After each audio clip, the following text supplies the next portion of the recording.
Okay, I screwed up.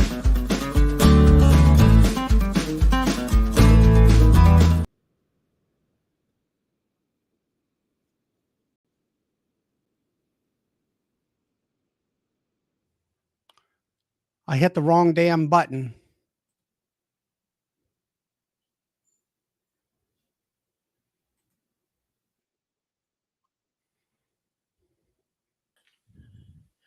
Well, I think we're on. Are we on? All right. Yeah, Charlie, you live. You working? Oh, all right. Okay, we're on. All right. And all right, everyone. Thank you for coming on. I'm kind of doing this on my own this evening. So we have a special guest tonight, which is Brad. He is from Manitoba, Canada, and he is a commercial beekeeper. And he was gracious enough to provide tonight a possible PowerPoint presentation of his operation on his equipment that he uses, his management, on how he goes through everything. Sorry for that kind of messed up introduction. I hit the wrong button at the time. I thought I had ended the broadcast, but obviously I did not. So, Brad, let's see, unmute yourself there and take over, please. Thanks, Charlie. Good evening, everyone. Thanks for inviting me to speak tonight. And well, I appreciate it, and I always like to kind of keep this chat at the intermediate to advanced level, and I also find that if you are just a beginner or maybe a 1 or 2 year beekeeper, I have always found that whether it be a commercial beekeeper or a sideliner, that you can always learn tips and tricks, and that you can apply to your own bee yard, even though it might be hundreds of miles apart. There's always something that you can use. So there is. I agree with that, Charlie. There's definitely differences in climates and locations, but in essence, the bees are pretty much the same, and there's always something you can gather and learn from what's unique about your situation compared to someone else. I've prepared a sort of a presentation. I just threw together kind of a chronological timeline of the last 8 years. So we'll be here until about Sunday afternoon sometime. So stick with us. I'm going to try to rocket through some of the timeline stuff, because I know people are a little more interested in some of the management and some of the equipment styles that are used in different places. So I'll try to kick off. all right, I just before you just start, I just want to say hi to Ian Stepler, who's in the chat, and Laura. She's a local beekeeper in my area, and Jason from Bohemia Bees, and of course Lee from Kodiak Farm. He's in the green room tonight, everybody. He's running the show, and of course he's already had to come and save me from pushing the wrong button. And we've got Ed from Son of One, DC Bees. We got Steve from Daisy Honey up in upstate New York, and DC's Blessed Bees. So I'm going to stop talking and let you start presenting. I'll be excited to see it myself. Maybe it'll help me out. Okay, if I could find my tab. Okay, there we go. Okay, I'll add that. Are you seeing that? Yep, and we need to. Can we make that bigger or not? Yeah, hopefully. I'm not very practiced at this. I should have slideshow right here.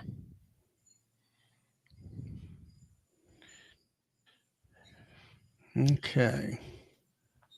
There we are. I think our Lee is taking care of me in the green room. And okay, you're on. So I can't see the comments and whatnot. So I'm kind of talking to myself. So I need some feedback, Charlie. Let me know everybody's still All right, awake. everybody's here. Everybody's here, and they're all saying hi. And let's Uh, say they're kind of talking to Bob here because of what has happened to him here yeah, just recently. that's So, unfortunate. yes, it is. So it is. All right, we'll just continue on, and I'll make sure that I see a comment. And now I'll go ahead and announce that if you do have questions through Brad's um, presentation tonight, just post them, and I will bring them up. And Jarrett and all that. So other than that, that's about it. So you can continue on. All right. Maybe I can format this. Just give me a second, just so I can see um, two things at one time. That would be awful nice. Okay. I'm just about there. That's what I've done is put the one YouTube on the one side so I can see comments and Yeah. all that. Okay. All right. That's great. Okay. And by Like I the said, way, yeah. go ahead. And also everybody in the chat, we after Brad's presentation, I will put the link up. So if anybody wants to come in and talk afterwards, that'll be so just hang out and listen to Brad. Take it away. So like I say, I'm going to kind of rocket through some of this, just the timeline stuff. So sit tight and we'll get to the interesting stuff as we go along. So I thought a little bit of context for what I'm doing would be in order. I've only been keeping bees since I think it was the 12th of April 2015. I got my first packages. As a lot of new beekeepers. Charlie, can you see my pointer? No, not No? Okay. no. Okay, I just didn't know if I could use that for reference. A lot of new beekeepers. I started out in double deeps, and I drank a bit of Kool-Aid, and I started off with all foundationless deep frames, and that went as well as you might expect. There were some problems in the honey supers with collapsing comb, but the brood chambers that actually worked pretty good. Screen bottom boards is what I used at that point. I failed to master queen excluders that summer, so I actually ended up with a lot of brood upstairs and had to deal with that at harvest time. This little apiary you see, there's probably quite a few people here are familiar with my videos, so you might have a mental picture of the layout. My apiary has continuously moved southward over the years. I'm now on apiary 3.0, and this one is on the north side of that new apiary. 7 packages I got in from New Zealand, and those will be in the boxes in the foreground. I bought 4 local nukes, which are farther down the row there, and one of my packages absconded, and they just decided they didn't like my accommodations and they left. One of my packages attempted to requeen, but that didn't work out for them. So I ended up with 9 in all to go into winter. Now I have the challenge of going to the next slide.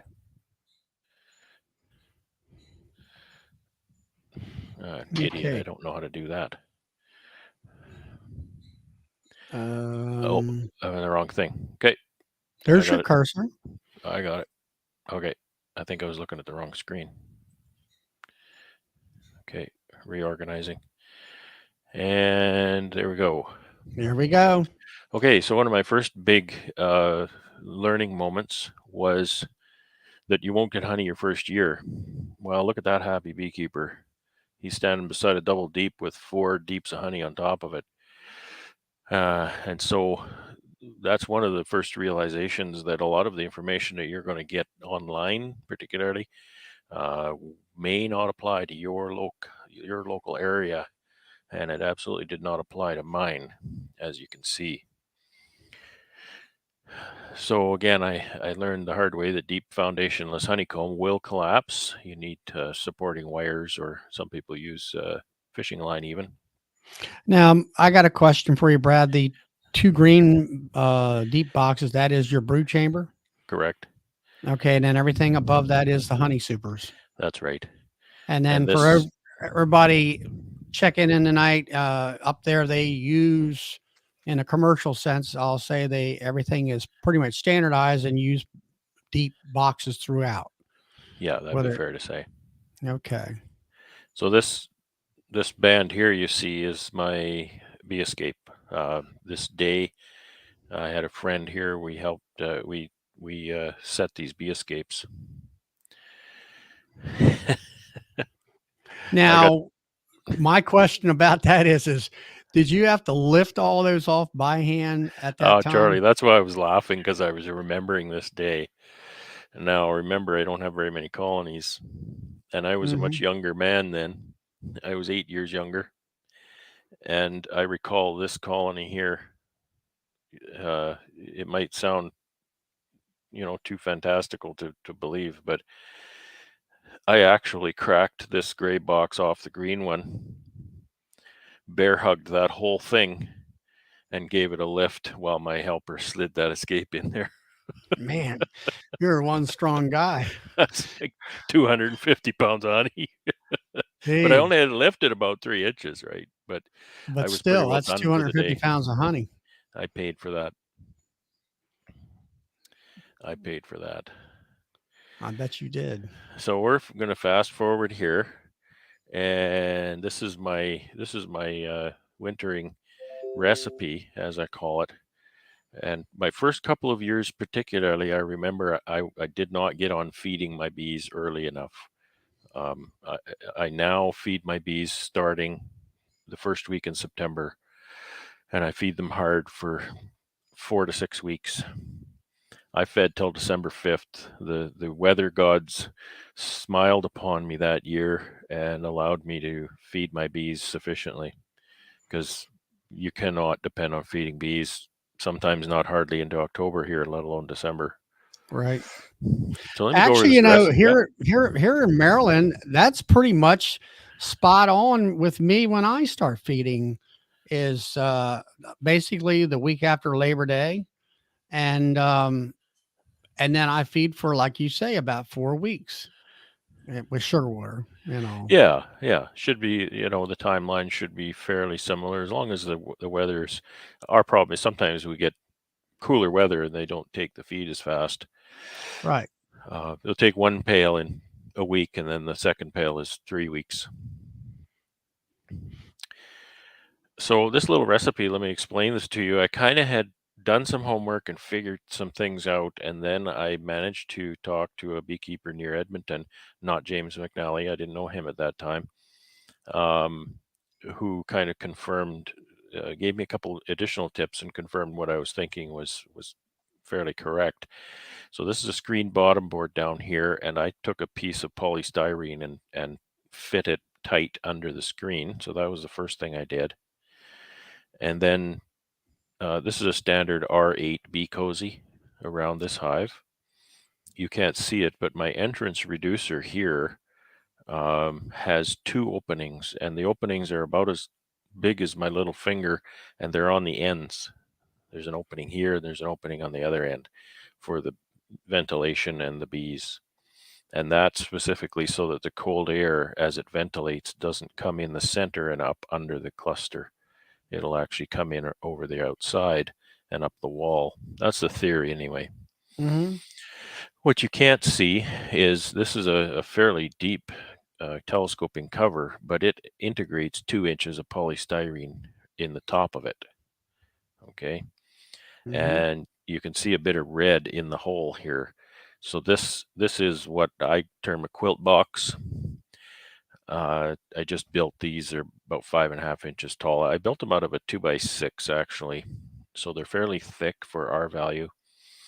And I put number 8 hardware cloth on the bottom and filled them with wood chips, because wood chips is what I had.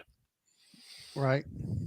And my 9 colonies that I went into winter with my first year, like this, all survived. I had 0 loss.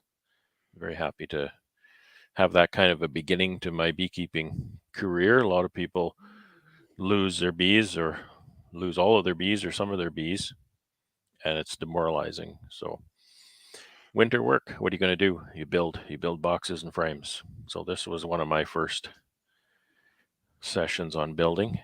Build more boxes, build more frames. You can see here my frame building jig. If you don't have one, you really should make one or buy one. They're very Yeah, helpful. actually, I've made one myself several years ago. It works out Yeah, quite well. Does that hold about 10 frames? I built an old 10. Yeah. Right, And you can build them different ways. Sometimes people have with pipes. I think Ian has one that holds more frames, so it uses pipes instead of boards. But right. different differences that still work. So there's a little bit behind this too, because now you can see in the previous pictures I was showing telescoping covers. Now I'm showing and single bottom boards. Now I'm showing migratory covers on the left and mostly finished two-way pallets on the right. So I had been contemplating what I would do for that to be able to scale my operation. Obviously, trying to grow, a small commercial sized operation, I had to use equipment that would scale, not single bottom boards, not telescoping covers, and that kind of thing. And a lot of this was driven by the fact that I already owned my lovely little Kubota BX tractor, and I bought a set of forks for that tractor for the loader, and this platform really spoke to me. I did a lot of searching around online, and I found this guy.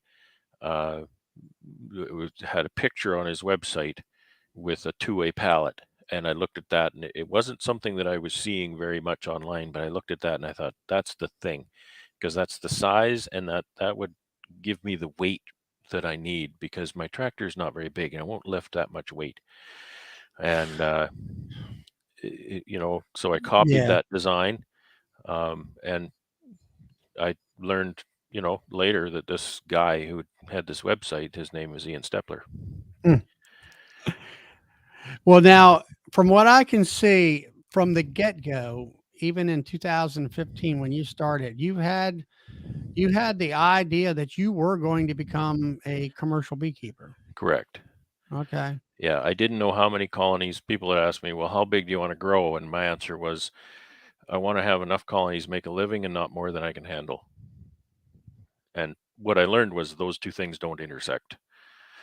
So, that's just where I am now. So as we go on, same thing. Build. Well, This is more migratory covers, and you can yes, see the. go Go ahead. ahead.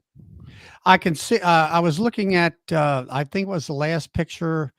Is it the fact that you have a rim on your migratory?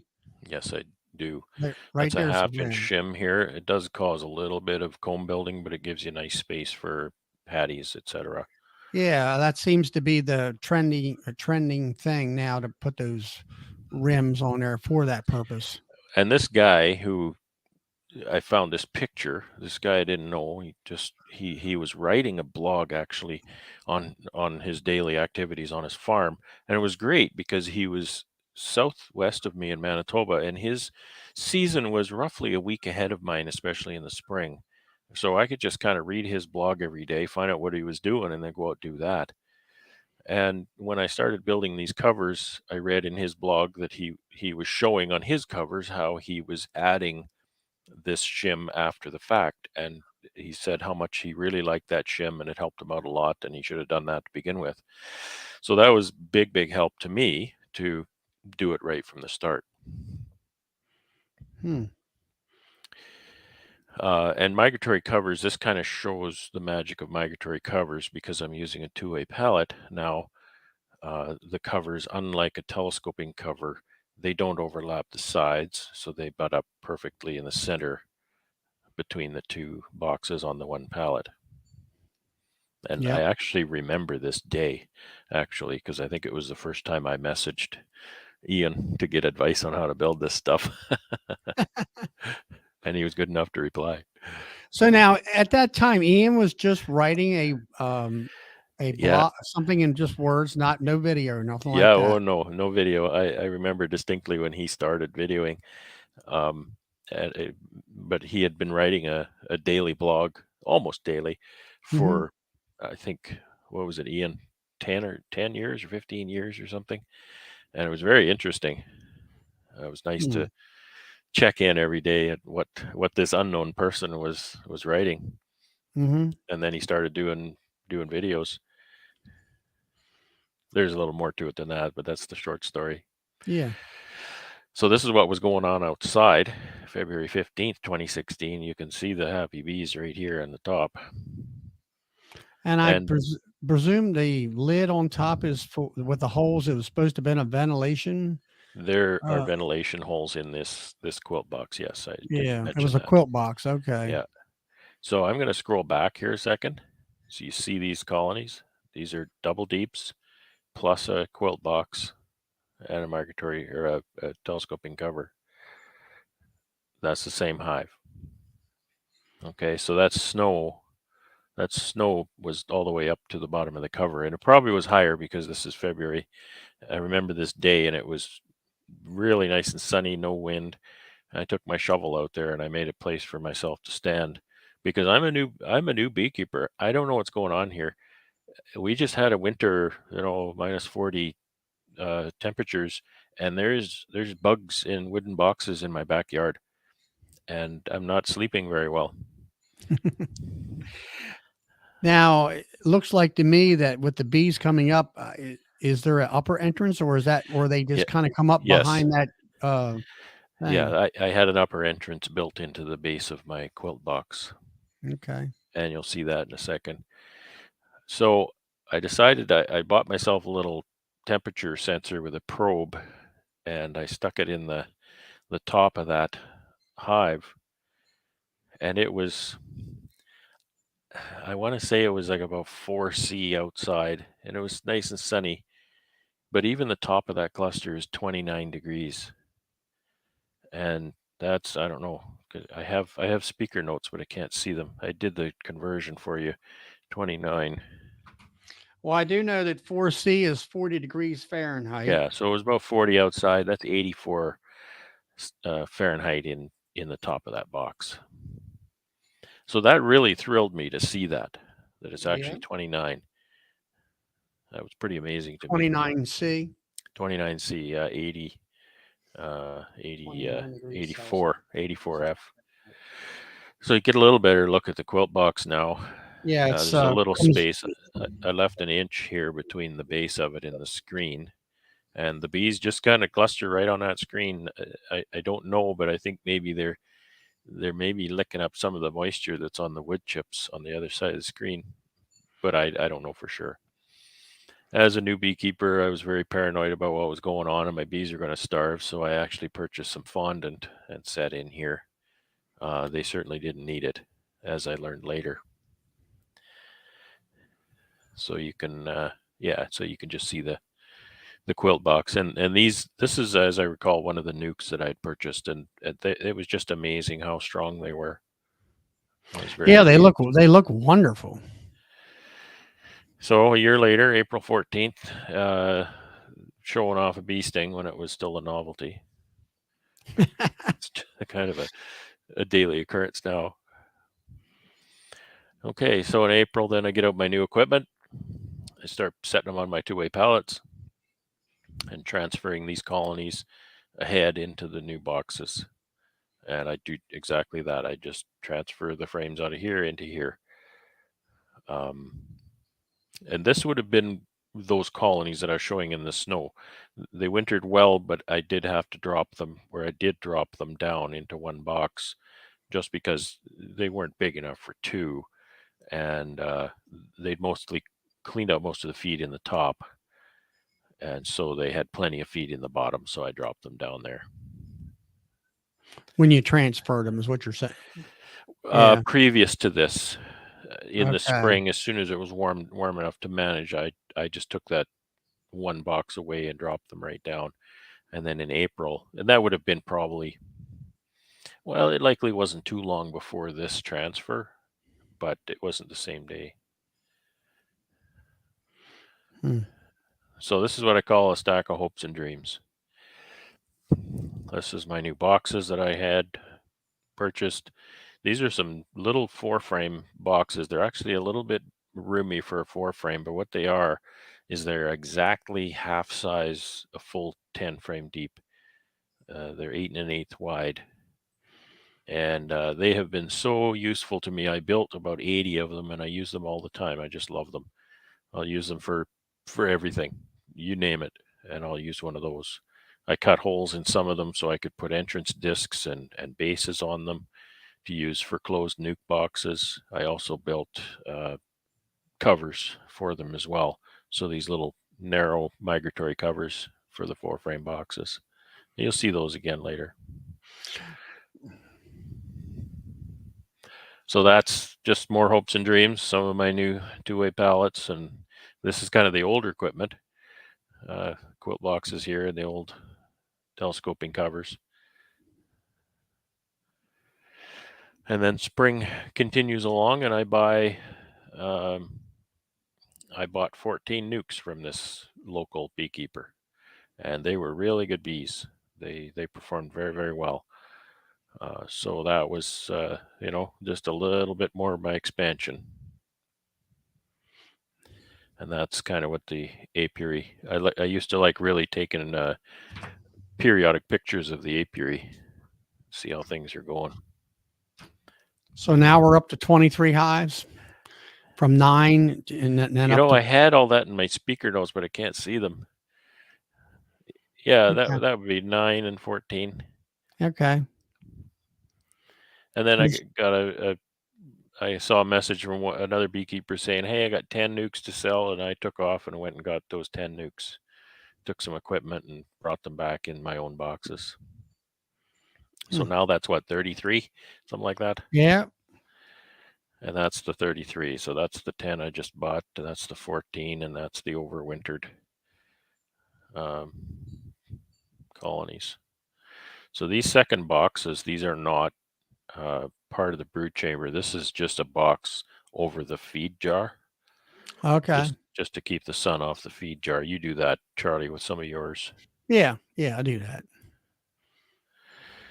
So this is amazing thing. I sometimes, what is the saying? God protects the young and the foolish, or something like that. Well, he protected me being foolish that year, because I took 7 of these colonies. 7 of these colonies were doing fairly well. These are my overwintereds, and out of 7 colonies, I made 28 splits. I made 3 splits out of each one, and these are double 5s, I call them, or side by sides. So you can see there's a little entrance there, and a little entrance there. All right, so you have a divider in the center. There's the divider. Those little 4-frames that I showed you, Right. people know this is kind of Michael Palmer equipment. That's exactly what it is. There's Okay, a I was divider in going to the ask box. about. I got to thinking about it, and you were saying it was equal to a 10 frame. So I said, okay, well that's the Michael Palmer Exactly. idea. Yeah. I'm not sure whether I'm sure if he invented that or not. Yeah. Oh, I'm sure he didn't. But so that's what this is. So there's 28. There's 14 boxes here, and 28 nukes. June 11th. So kind of remember this. June 11th. That's my splits. And they were 1 frame. These were 1 frame splits. 1 frame of brood, and then I don't think I even had comb to give them. I was brand new beekeeper, so I gave them some feed out of those old overwintered hives and whatnot. So meager accommodations. So we had 1 frame of brood with a queen, Animated queen, and 1 frame of, let's say, honey and pollen mixed, and that maybe is not it. even that. Very little. Yeah, because I had very little resources for them at that And point. I then the had no rest of it drawn was comb. foundation. I'm just trying to remember now, and I remember now getting that the queens, and I did pick up a few boxes of drawn comb on my way back. but probably no more than 1 or 2 frames per nuke. Hmm. So I think that was key in the success of those nukes, to be honest. So that was June 11th and July 5th. They all moved into 10 frames, Hmm. every one of them. So you can see some of the little boxes here, and just transferring all those bees. And this is where I learned a trick, and it kind of only works. Sorry, I gotta drink some water. Mm-hmm. It works well in my situation because I have my little tractor and I don't have to do any lifting. I looked at this situation after these bees settled in, and I realized that there was a little bit of imbalance in the populations. So I went over there. This was at my neighbor's place, as a little out yard, and I went over there one day on a really nice day when the bees were all out flying. I had my little tractor, and I just picked up all those pallets, and I just kind of flipped that apiary end to end. So I moved the right end to the left end and left end to the right end and everything in between. So I moved every hive in that little apiary to a new location, and that helped to equalize the populations in those hives because everybody was located on their original position, and all the boxes kind of look the same. Which, for me, I like that, but for the bees, they don't care for that so much. So that was a neat little trick I learned. You see James's comment there. Yeah, it looks a lot like James last year, exactly. So okay, July 5th, they went into 10 framers, and July 14th they went into doubles. So Let's just think of see. that timing, and they had to draw all that comb. Now, what is the nectar source in that area? There must be a tremendous nectar source. Not as tremendous as some areas, but it is pretty strong, and that's right in the middle of the strongest area, the strongest time for nectar flow. Clover and wildflower is what I call it. A lot of hayland, and as you can see, it's fairly marshy, so there's a lot of different flowers in the marsh areas.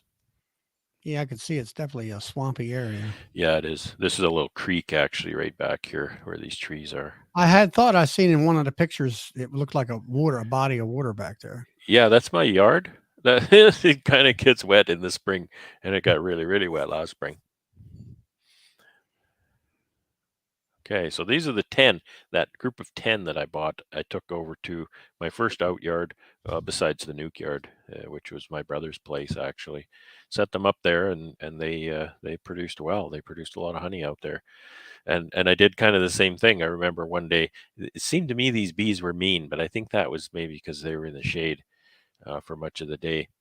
But what I would do is to keep getting stung too much, when I'd manage these colonies, I'd drive over here with my tractor. I'd grab this pallet and go and move it way over here somewhere. And then I'd manage the pallet, and then I'd come back and put it back where it was.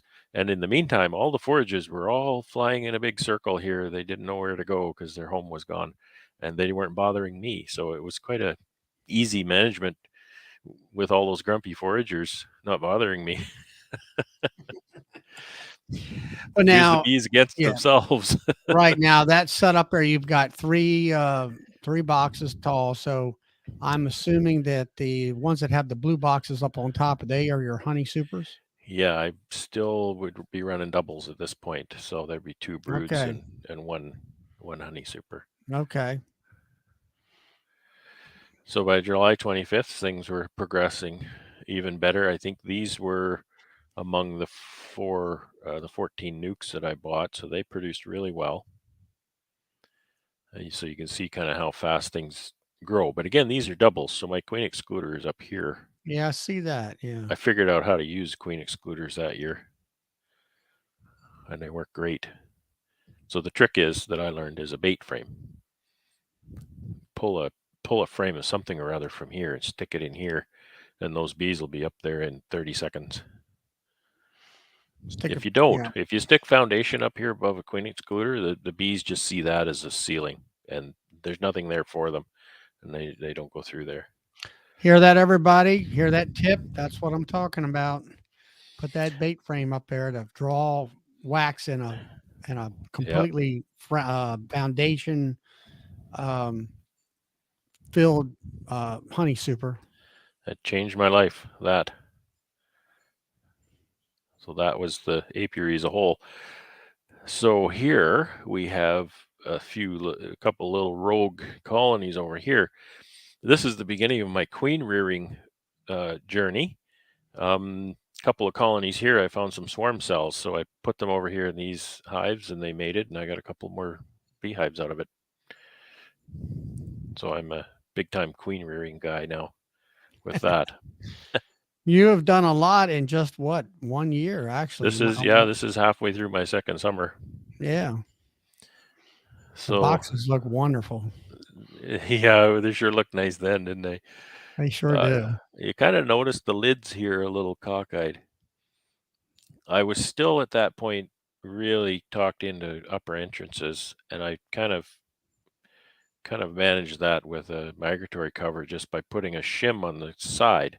Yeah, one right And there where your cursor is. I can yeah, barely little see it. shim, and then there's a little gap in the corner there for the upper entrance. But as I got more familiar with other beekeepers and sure, watching a lot of what Ian was doing, because Ian was sharing, a lot of people weren't sharing, and I could see that, and I could see, well, this guy's a commercial. He seems successful, and there's no screen bottom boards, there's no upper entrances, there's nothing like that. And so I thought, you know what, I just need to maybe get beyond that, that kind of thing. Here was a happy accident. This is my entry into comb honey. For some reason, I ended up putting 10 frames, it was 9 or 10, probably 10 frames of medium foundation into a deep box. And they blessed me and drew the most perfect comb honey on the bottom of that. And they didn't stick it to the side of the box, and they didn't stick it to the frames underneath. And I pulled that out and made comb honey. And I was hooked. I love making comb honey now. We need to explain that because I'm thinking about that same thing, whether you use a certain size frame and Yeah. foundation and stuff like that. Well, that's not something, I'm not sure how I did that. I still don't understand it, because it was a total fluke when I went and pulled that frame. I thought, well, Yeah, what is but this? Why you is know, this? another talk for another night, maybe Yeah. on how you make comb honey and stuff. That would be great. There's a few frames that show a few pictures that show different ways. So I mean, that's one way you can do that. But, I It mean, may or look may at not look. work very well. I'm looking at that picture and I'm looking at like the light glistening through that. It's got to be. It's really light looking honey, and Oh, the honey there, and I think that year was largely sweet clover. I have a picture of it here later. that has Just got to be beautiful. some sweet tasting honey. Yeah. So again, for some of the YouTube viewers, Apiary 1.0, Apiary 2.0 is just beyond this black fence. That fence is still existing. You can see that in some of those videos. Apiary 3.0 is beyond up on the ridge here, because this one flooded out really bad last spring. And this has changed my life too. This sea can. I could use 2 or 3 more of those. So that was the delivery day for the sea can to store all of my equipment. Storing comb in a sea can. They're rodent proof, and they're quite bug proof. So you're pretty much safe against wax moth in there, in my area, because wax moth die in the winter. If there's a wax moth in here, it ain't going to live the winter, because everything freezes solid. September 5, the honey is gone. Hives are back down to doubles as I was running at that point. And that's, it was kind of sad. I watched the hives get taller and taller, and then suddenly they're puny again. And then The it's time to sugar man. feed. Sugar man. Time to feed. So that was the first skid of sugar I ever bought. Went to Costco and got a whole skid. And now I'm buying 3 of those at a time in the fall. September 19th. So now I've moved back the Nuke yard that I had set up. That would be these. I've moved back the out yard that I had. I think that's probably these. I think I actually bought 10 colonies from a neighbor, and they just all died. They're just kind of terrible. But I remember at this point standing here looking at these over this fence. I had a few pails I was using for feeding, but I still had a lot of half-gallon jars. Actually, there's some quart jars here. And Yeah, I was going to ask you about that. I'm like, okay, yeah, I- it's just growing pains, it's and I decided at that point that jars aren't for bees, jars are for the birds. That's a little joke. And I went out and bought a whole bunch of more of these nice pails. So that was when I decided to make that leap. So that's the resulting honey, Charlie. mm, That's that's some pretty nice that's some stuff. pretty stuff. Yeah. Okay, Ah, so here's an equipment picture. yeah, This I've thing, seen that on the internet. yeah, this thing's called a captor lift with a K. It's expensive for what it is. It's not bad. I didn't care for the fact that it lifts by friction. It has a lever system on it right here, which Yeah, you open this lever up and then it grabs the box by friction. So you can imagine if that box is too heavy, it's going to slip, and that's exactly what happens. It's kind of cool. They've got little forks here, which really aren't very heavy, so they're not very useful. they're going to bang. And so I used that into the next season. Realized it wasn't big enough and heavy enough. It won't lift high enough to put boxes on some of my taller colonies in the summer. So it won't lift 4 boxes, and it won't lift a box high enough to put it on 4 boxes. So I ended up lifting boxes anyway. So that was my foray into captor lift. Okay, so this is wintering coming up, and don't get thrown by the configuration here. This is just empty equipment I was using to try out my new winter wraps that I had purchased. This is kind of the standard for this area. It's a wrap that goes around 4 colonies, and you tie it together, and it's got a pillow here and then a top cover here, and it's all held together with bungees and ropes and all kinds of stuff. And I tried to put one of those on by myself and realized that that wasn't happening. So I needed a plan B. Hmm. So it's just a picture of the happy beekeeper and his apiary on October 17th. I got one question here, Robin Hood.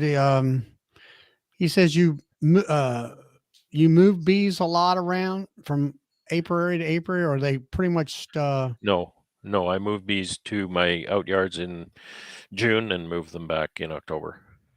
okay, So not a lot. not a lot. You're just in and out type of thing. Right. Okay. So this picture in itself doesn't mean anything, but I had to clean out my building in order to turn it into a wintering shed. And this is part of that project. So I had to clean out my big shed, put in a new floor, build shelving systems, clean out my other building, and turn it into wintering. Plus, I did a lot of stuff.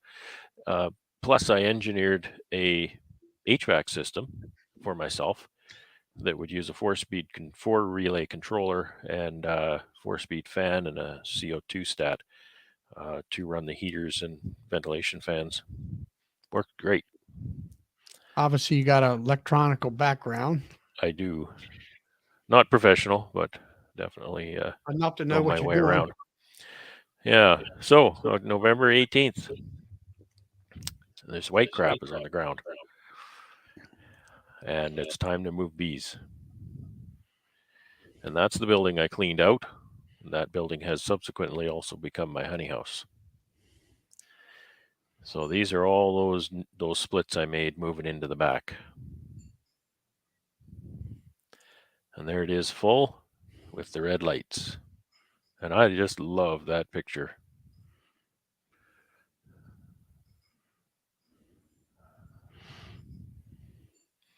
Guess what time it is? It's time to build more equipment. Little trucks full of plywood, tractors ready to receive, and get to work in the shop. So you see that those bees have been in here just over a month. And I believe that was the initial bee drop from that month in here. So it's not too bad, but you can definitely see here which colonies are kicking out more bees than others. And that's kind of, good news, bad news, because a weak colony won't kick out bees. They don't have the strength to clean that out. But then sometimes, if you watch that week after week, you'll go in there one day and then you'll realize that one of these colonies just completely puked a whole whack of bees. And that's probably because they died. So, it's kind of good news, bad news. You can't do anything anyway. So, it's kind of pointless to analyze that too deeply. More equipment, more hopes and dreams. Now, with the new two-way pallets, is this where you developed your locking pallet system? Well, yeah, when I first saw the two-way pallets online, which ended up being Ian's, I got looking at the cover that he was using and the pallets, and I don't remember that process. I just kind of thought, yeah, if I made that runner lock into between those top cleats, that would really help me if I'm transporting or carrying beehives around. And boy, that just worked out nicely. So I kind of like this picture. There's frames everywhere and more here. Like there's probably 1,000 frames on this pallet to be built. I go to one. So again, more hopes and dreams. Yeah, one question here: what happens with the dead bees? Bird food? I'm sure you can throw it outside and something will eat them up. Source. Yeah, I just haul them outside and dump them somewhere. They're kind of stinky and nasty, so don't dump them right beside the house. So more pallets, more lids, more frames. That's just what happens in the winter. That looks like a super bee back there. Oh, that's an old aspen. Oh, okay. Not even mine. So here's a little bit of a look at these 5 frames side by side, double fives if you want to call them. That's just a piece of Luan, which is a terrible thing to use for that, with the slot routed in there. These are my little 4-frame Nuke covers. They're exactly the same as a 10-frame, but not as wide. And then these are the 4-frame Nuke boxes. Yeah, Dennis is asking your room temperature. I would presume it's 4C or 40 degrees. 4C. 4C or 4 degrees Fahrenheit, which is pretty much the standard temperature in anybody's bee shed up your way. I started building these. Some people call them a Quebec bee escape or a triangle bee escape. So I built a bunch of these bee escapes for my operation. They seem to work really well as any other I've tried. The fabled 6-frame boxes. So you can see I actually bought the 6-frame sloped bottoms from the manufacturer as well, but I never used them. I built my own pallets for those boxes. Now, you'll have to explain that because I've not seen that myself. The sloped bottoms? No. Well, if you're looking close at Ian's videos about his 6-framers, his currently sit on those sloped bottoms. He's just got 3 of those screwed to a pallet, and they sit on those slope bottoms. The slope is just water drainage and whatnot, so you don't get rain inside the hive. It's impossible. So you got the piece of plywood there. I can see where it's at the one end. So where do you put the hive on the? This is the top. It's sitting on the end, right? So this is the entrance. Okay. And then this is where the box would sit on this edge here. And this edge here. Yeah. Sorry, sometimes I get too far ahead. And of course, you'll see later on too. So in this configuration, these boxes are 11 inches wide, and together they fit 2 10-frame deeps or 10-frame mediums, if that's what you want to do, together on top of these for honey production. And we'll see those again later. And that's my 3-way pallet. Instead of using those slope bottom boards, I made a 3-way pallet that would carry all 3 of those 6-frame boxes in one unit. And those, I just love those. Have worked out so well. Now, did you, you're the only, I mean, you were saying Ian uses the slope bottom. Is he went to this style of pallet system? I With, don't think I'm speaking out of school when I say yes. He's actually ordered a few of these this year. He likes them, and he kind of inspired me to build a feature into these. I don't use them in this fashion, but he uses these in his Nuke production for mating. So he'll put queen cells in all 3 of these in his mating yard. So therefore, his bottom boards are situated so that there's an entrance here and an entrance here, but there's an entrance here on the other yeah, side for correct. mating. So when I saw that and I saw what he's doing with his winter storage, I kind of thought to myself, that's inconvenient because now you can't put these pallets back to back in your building. And I figured that out and I messaged him and said, that's kind of inconvenient. And he said, that's very inconvenient. So then when I built mine, I built them with an entrance on both sides, and I just have a wedge that I stick in the side that I don't want to use. So if I'm using them for mating, it ends up just that I'm using the center one.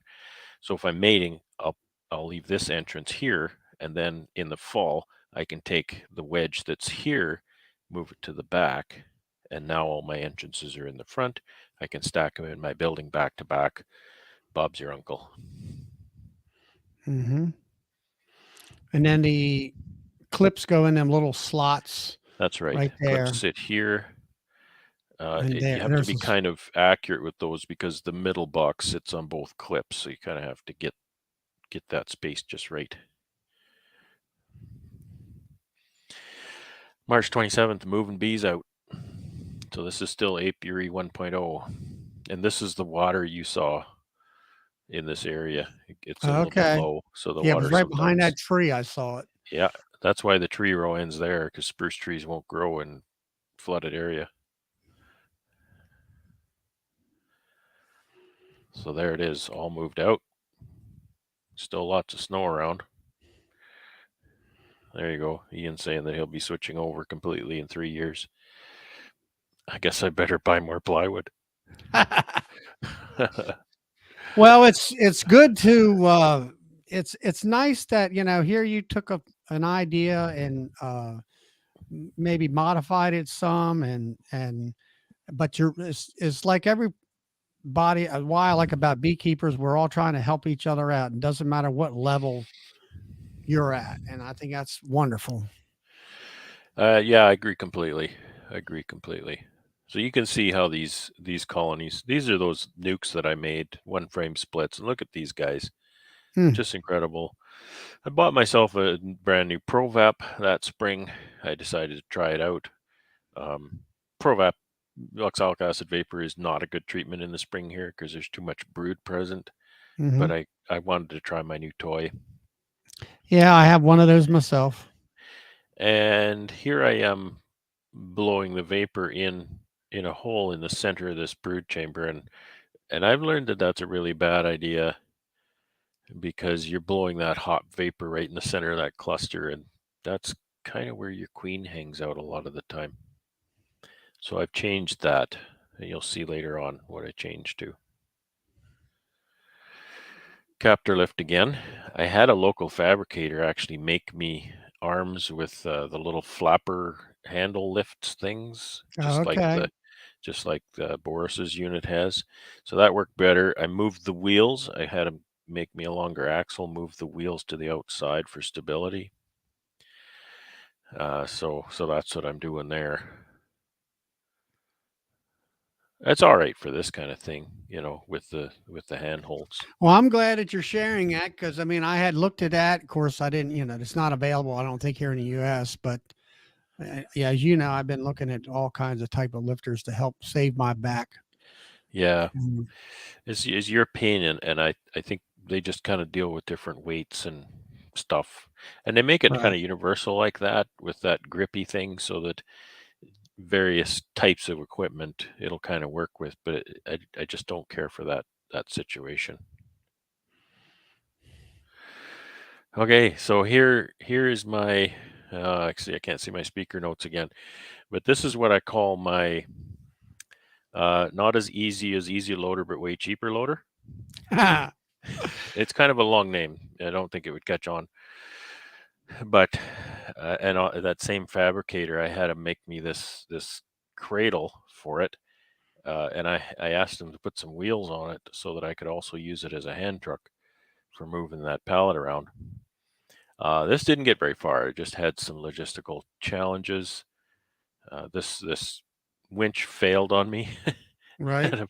with a beehive hanging out over their pallet hanging out over the side, and it just kind of fell. It almost fell on the ground. Hopefully there was no bees on the pallet. Oh yeah, it was a Oh, double of bees going into a yard. oh, It was and 30 they, miles away, and I had to race home with a half a trailer load of bees sitting in the sun.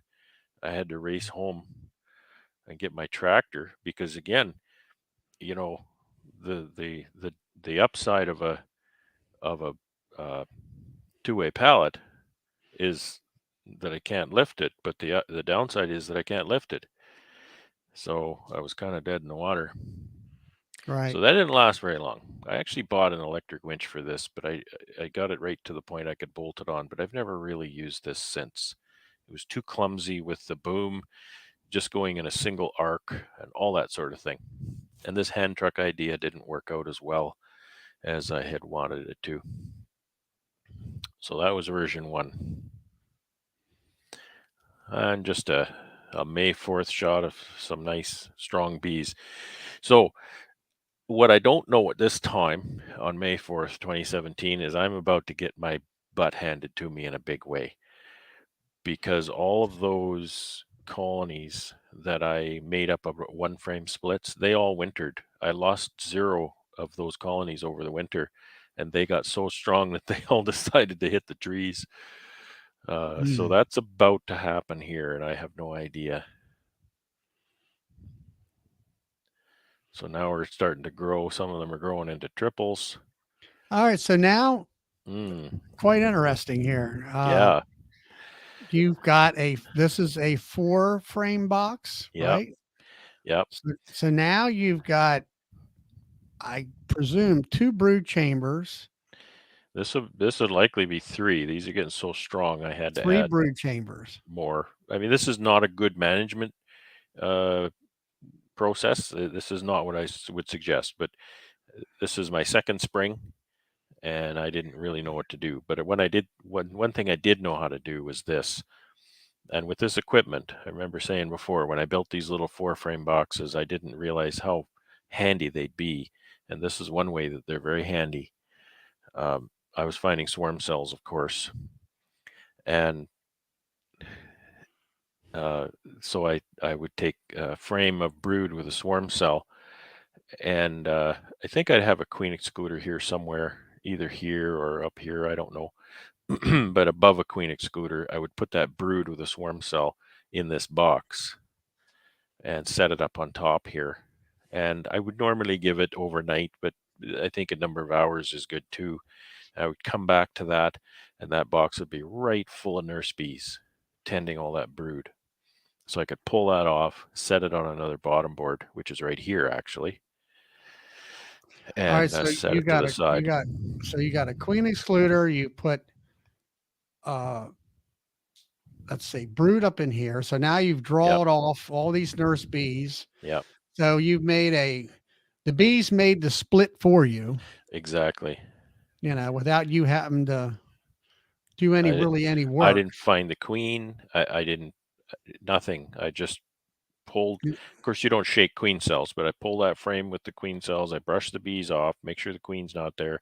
Put that up in here. I maybe put another frame of brood, and those bees will come right up through the queen excluder into that box, attend that brood. And the magic about this is now you can take that little split and set it right in the same apiary if you want, because it's full of nurse bees. They're going to stay in there. They're not going to fly away on you. So it's really nice. Yeah, but it's it's kind of the same concept that I've learned last year when I was selling nukes. Is that I did find the queen.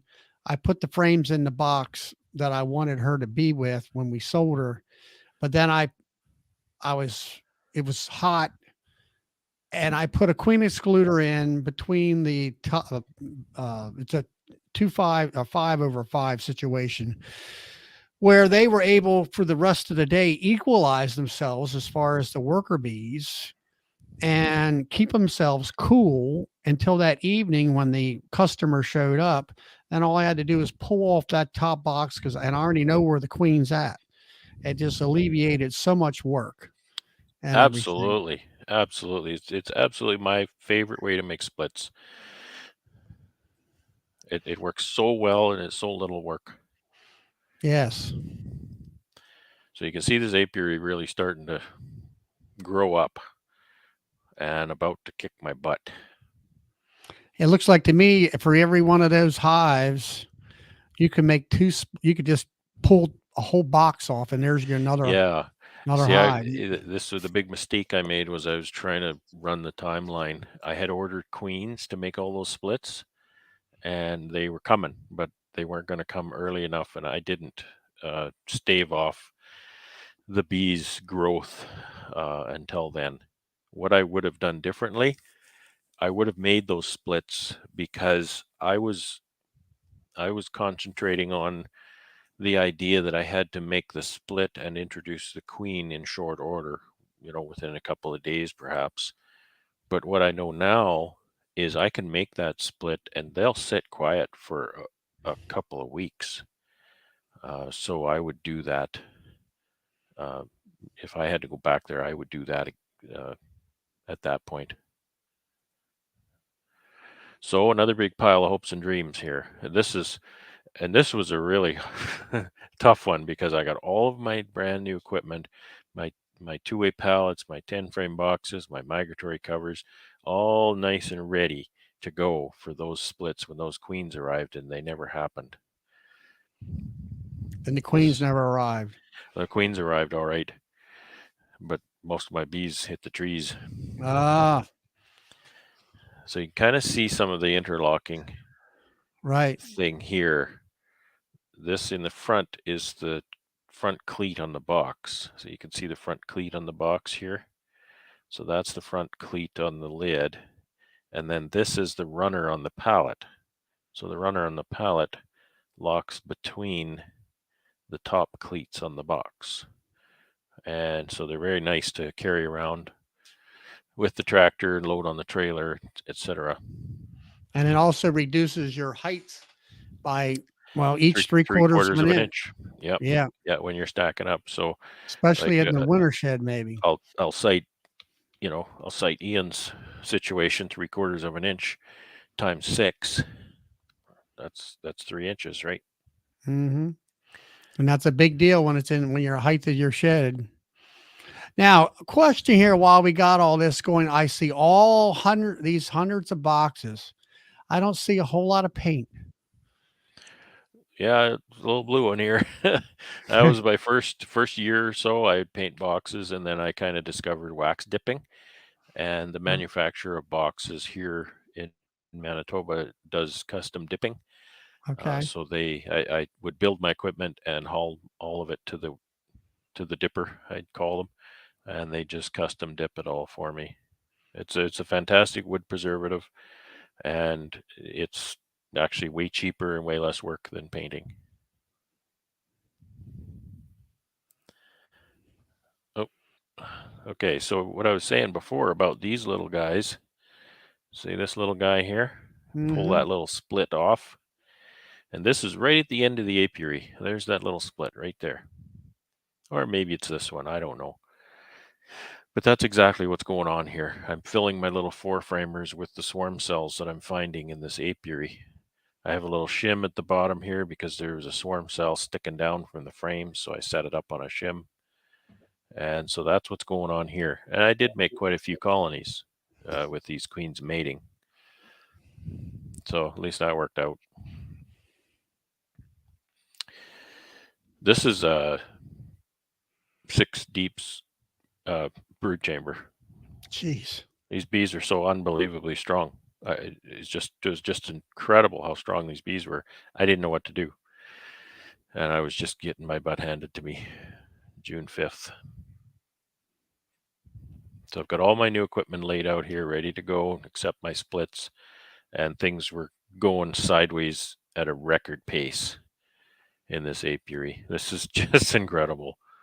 And the shame is these are all those one frame splits I made the previous year because I expanded them all into double deeps. That summer they never made a stitch of honey, and most of them left the yard never making a stitch of honey, and I got very little honey out of those 28 splits that I made. That I had 100% queen acceptance. I had 100% wintering success with all those bees, and probably 50% swarming.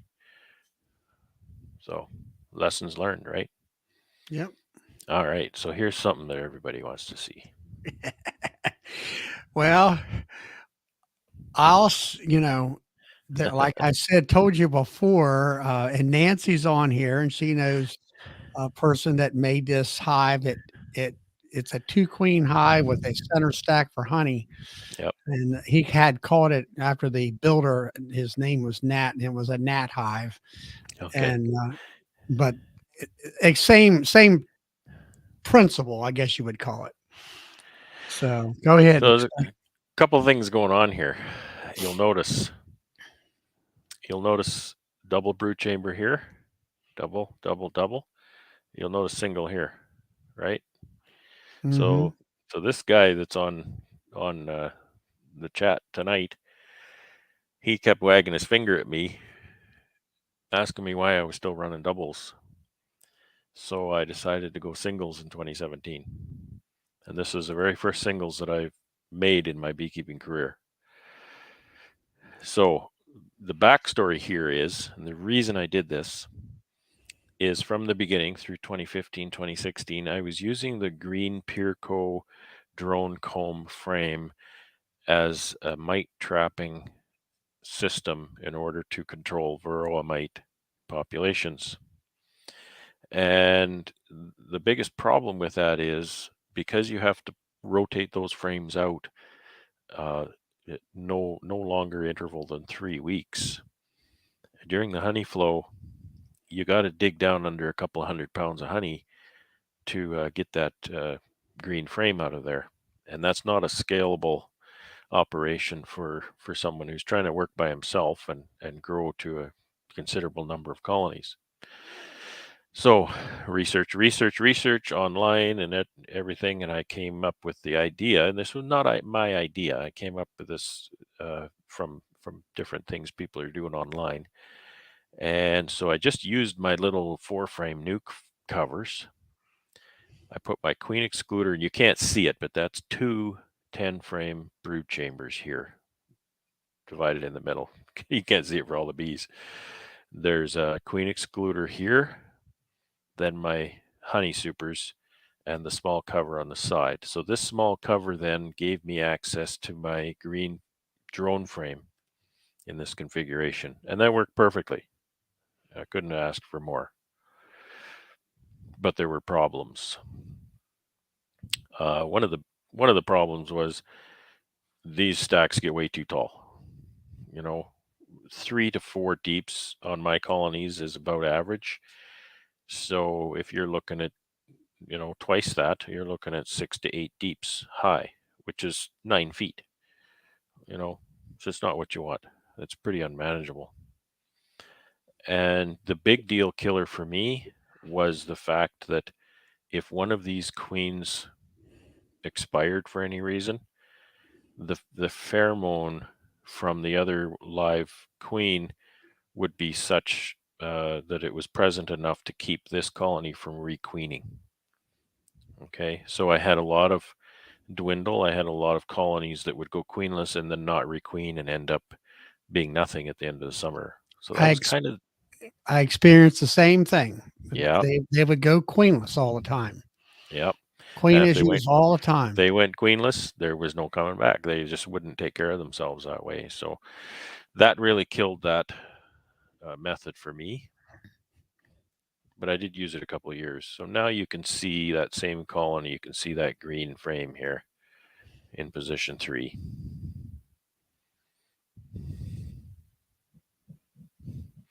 So that's what that yard ended up looking like that day. I was over at a buddy's place. This is the 30-mile away yard that my winch failed, and I had to go running back for reinforcements. Okay, there's the picture everybody's been waiting for. So the 3 6-frame nukes with queen excluders and 10-frame honey boxes on top. And your 2-way pallet, you might call it. Yeah, 3-way pallet. 3-way pallet, underneath. yes. Yeah. So one of the magic things about this is there's a principle, at least, I don't know if it's regional. I don't think it's very regional, but I don't know everything. If you breed a new queen, if you have a queen that you produce with whatever method you choose, and she mates that summer, she's not going to swarm that summer. She generally will be an overwintered queen that swarms. And so what you can do is when you have that new queen, you stick her in that 6-frame box, and you can run them tight like that way until next May before you have to bring them out into something bigger. So what that means is you keep them tight in this box, and they have nowhere to go but up. And they'll put all their honey up in here. And I've had each one of these nukes produce 2 deeps of honey. Let's see, 4, 6. Yeah, I've had one of these 6-framers produce 2 deeps of honey. Sometimes, less than that, but up to 2 deeps, which is pretty amazing. Now, so, any questions about this method? I know people are kind of wanting to see this kind of thing. he says that intrigues me. Now, my question is, okay, what about drift? You've got 3 entrances all on the same side. Yeah. Do you find, or I don't find that's a big problem, honestly. okay, It's certainly not a remarkable problem. I don't think that it's really been a problem for me. Now, something that you had mentioned, I think last Friday night, and you were sort of explaining this, is that if this is a honey producer, that you would find the honey kind of right in line with that 4 frames here. And this one here might be producing a lot of honey, and the honey would be here up in the top box. And then this one maybe was lacking, and it would be a little bit of honey in here. And do you still find that? That they go up. Yeah, you'd think, well, they mix up a lot, but they don't. They typically the colony in this box will store its honey here. Okay. And then this box will store its honey in these 2 boxes. And then this colony will store its honey up in here. This colony generally won't end up storing a lot of honey over here. And how you can tell is, again, if it's weak, say if this one in the center is a bit weak, you'll come here and this one will have this box right full of honey here, and then there'd be a lot of space on this side. So I just picked that box up and turned around. I put the honey over top of this one, put the empty space here, and then this one fills it up. Now, Frank wants to know whether or not you got any drone comb green frames in there. I don't run them in here.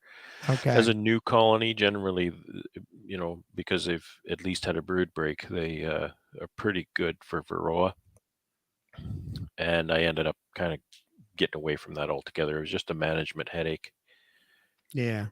And Robin Hood wants to know if there's 3 queens. Yes, there's 3. There's a queen for each box underneath. And then there's a queen there's 2 queen excluders that run from one end to the other. Just make sure they're nested tightly in the center. and all. I can answer that for us. I just saw a question. I'm just going to say clueless beekeeping. I don't think that would work. And that's all I'm going to say. And he likes facing the opposite entrance. I presume um, Ian's talking about that. I presume that you could actually, don't you have an opening on the other opposite side? I think I remember. Yeah, well, I've made these so that you can choose. So there'll be a wedge in the back of each one of these, Hmm. and that'll help with drift for sure. Yeah, have you got a picture of a wedge for us tonight? Is it just I a don't. regular, just a piece of wood with an angle cut on it? Yeah, literally, I make it out of any kind of a plank, any kind of an 1.5 inch plank, and I run my table saw blade, I think about 10 degrees, and I'll cut the narrow end 5/8 wide, and that'll make the wide end about 7/8 wide. My my entrance is 3/4, so the 5/8 slips in there. The 7/8 won't go all the way in. It's literally all it is. Mm. I don't know if there's a very good picture coming up on that, but Yeah, I'll I'm keep you just in mind if there is. yeah. Most people don't.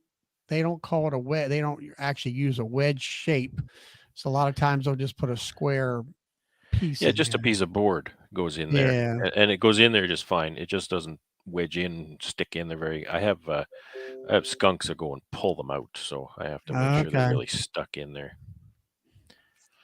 All right. So, That's all right. if, So this is if how that yard is getting on. It's all right. getting We pretty got a tall. yeah. Hope is asking if 1/6 framer produces 2 deeps of honey. Would the setup you're It showing can. produce 6? Yes, I've seen them produce 6. Often they'll produce 4. Uh, usually 4. And I'll go back to something I was telling you before. With those first 28 one frames splits that I made my second spring, because I grew those to 10 frames and then grew them to double 10 frames, I said that they never produced a stitch of honey. That's the magic behind the 6 frames, is that's exactly the same thing. If I had done it this way, those strong little nukes would have made tons of honey for me.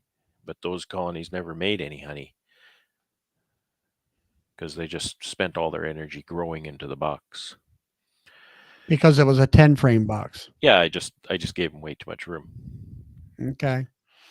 And that's a good tip for everybody here tonight. And that's something that I keep talking to my local bee club is that a 5 frame nuke or a 6 frame, you are condensing them bees, let's say on 5 frames of foundation, and they focus just on them 5 frames to draw that wax out proficiently. And it just makes it's just much more proficient than putting, let's say, a 3 pound package in a 10 frame box. And that's what I always tell people, put the 3 pound package Yeah, in a nuke. and it forces them to give you the honey because they're going to fill those frames anyway. Yeah, so instead of filling, there's no more frames to fill in here. They want to pull that honey out of the brood nest so that she can lay in it, and they'll take the honey up and put it up above. Yeah. And then another thing I also do is, I mean, you can do this, or you can actually stick another, if you're trying to make wax more frames, you can always drop another 5 frames on top and they'll move up naturally For and sure. pull that wax out. And as I call it, what you have here is a rectangular tree that you can take apart, put back Yep. together again. And the bees like that size cavity. They love to go up and they don't like a real wide cavity. My So, buddy all right. Norman Patterson's on. Hi, Norm. So okay, I'll move along a little bit. So okay, I'm 6'4". Okay, I had to make myself a stepping stool to get into this colony. Oh Uh, my. so that's what that's showing you. That's one of the downsides of this shared stack situation. That's July 17th. So that's kind of middle to end of the honey flow, and this is that yard at my buddy's place 30 miles away. So you can see how tall these things are. That reminds me of Ian's honey stacks. Did you see him losing his Yeah. hive lifter? Well, be nice. Try not to make me feel bad by talking about Ian's honey flow. Well, it seems like to me that your honey flow and Ian's honey flow are extremely powerful compared to what we have here in Maryland. That's for sure. Ian's honey flow is more than twice as good as mine. Well, I know I see his videos of those canola fields, and it's like a sea Yeah. of yellow. And that's what I don't have. That's the big difference. I'm in hayland and whatnot, so I don't have canola Well, fields. that's where I'm at too. So this is just showing the progression that the next year I'm into 2 skids of sugar, and these are 5-gallon pails to put my crop in. So that's all that's showing.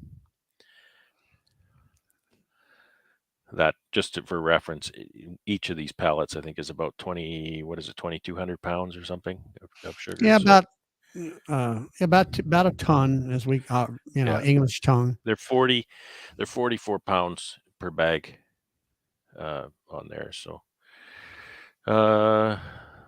yeah, so this is just feeding time.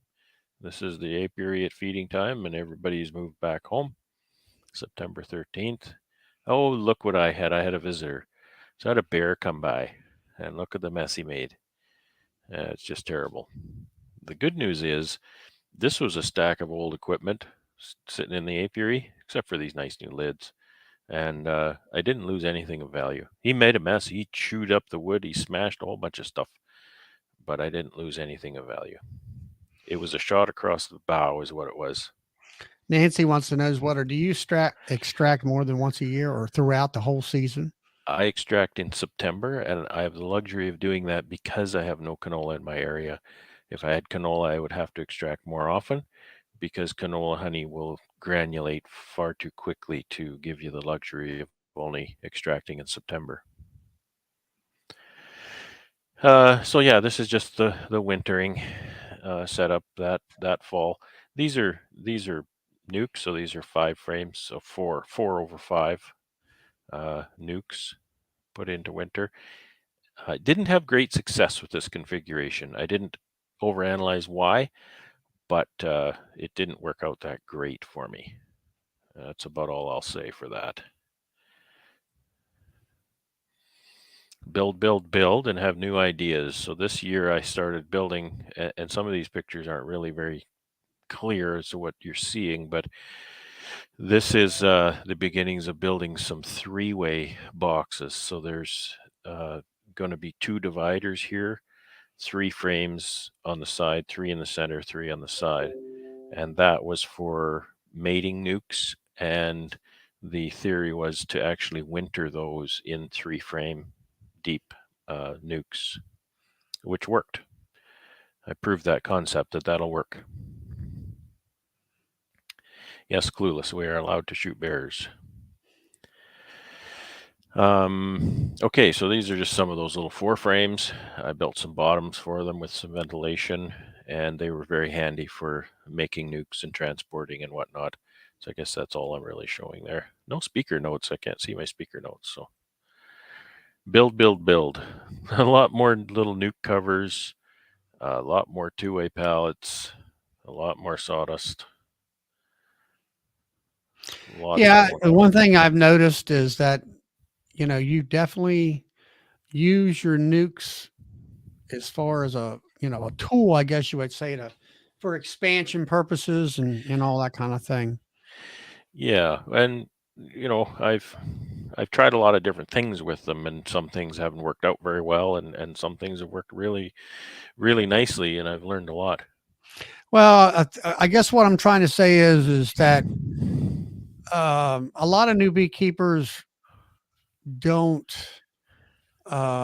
see the value of a nuke box, Yeah. as a tool in their apiary, multiple nuke boxes. Now, as more experienced beekeepers go, they obviously do, but it's something I think that needs to be taught in a basic beekeeping class, that, what the value of that is, far as a tool, not just a little box. Absolutely, and that's part of what I'm going to try and instill in the association that I'm leading at this point. Yeah. So this is the storied story frame. Yes, Uh, explain that because I have not quite grasped the concept of that yet. yeah, it's pretty basic. I'm just here laying out some top bars and spraying some paint so that I can identify them in the hive. Okay. And again, this is a little out of frame, but this is just a standard wooden frame. I've cut this piece of foundation in half and I've set it right in the center of that deep frame. That's all there is to it. You can even run these for honey. I've run these for honey and extracted them and they work perfectly. And the only the only difference is your foundation costs you half as much. I wouldn't go exclusively with them in my operation because I cycle my comb from the honey box into the brood chamber, year after year. And I don't want all of my brood frames to have drone size cells on the side. All right. That's the only reason. Right. Explain this is really for me. I mean, I'm hopefully everybody else has the same question is that, all right, you have worker brood, I presume on the black foundation, Yeah, and they'll then you're they'll going to build have worker brood here on the center, and then typically, not guaranteed, but typically they'll build larger size cells on the side when they build the comb without any there. foundation. So you'll have drone brood size comb on the side. Even if it's in a honey box, they'll build the larger cells over here and on this Okay. side. And so that does different things for you. And I think I have slides coming up that'll better illustrate Explain that. that. So maybe I'll Okay. put that aside for the moment. But that's just how I build those. All right. That's And how you I build them. just line these up and paint them in en masse. Yeah. We'll get a deeper explanation later here. Okay, so this is the three-way pallet that I was building that you see, that you've seen before. And I took my I call them 3x3 nukes that I showed you earlier. It's this one, two Right. dividers. So there's three nukes, three frame nukes. Okay. And so I built this pallet that would accept those. So there's three nukes here and there's three nukes there on this pallet. And I actually had one young beekeeper, he decided to try those and he just fell in love with them. He just absolutely fell in love. So what I've got here is on the end one, I've got an entrance here as well as here and here. And of course, I just block those with a little wedge. The reason I've built this like this is because all of the wedges are the same size, whether it's here or here or here.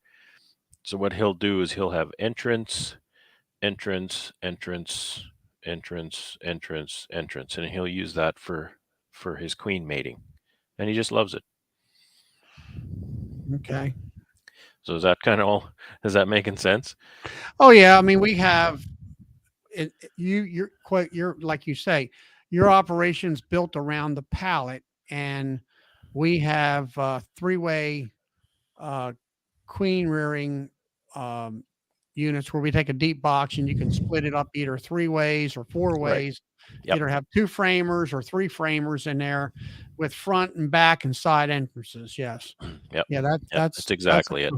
And that's I a never common. used these. He wanted these made for himself, and I made him some, and he really likes them. So there's just another example of that 2 10s over 3 6s. I think that one's empty, actually. I think it's just a demo. Okay, so here's a little bit better look at that story frame idea. You can see how they're building that worker size comb in the center and then larger comb on the outsides. Okay, this is a really Okay. nice way to make some comb honey. So this is one way I can make comb honey. Put that in a honey box. They'll draw this whole thing out. They draw it very reliably, so they don't get creative and start building comb in different directions. And then you can take that out at the end of the season, run your knife along the outside so you get a nice slab of comb honey. All right. So you keep calling this a story frame. So Yeah. let me say this. What's the story? Well, that's something that yeah, I started, but my viewers have not let me forget about. Um, Okay, where do I start with this? It, I started obviously, using these. okay, go I ahead. started using these after two people I watch online. Lori Miller, I think she's in Washington State. She uses these, and I won't go into all the reasons she uses them, but she uses these and she just loves them.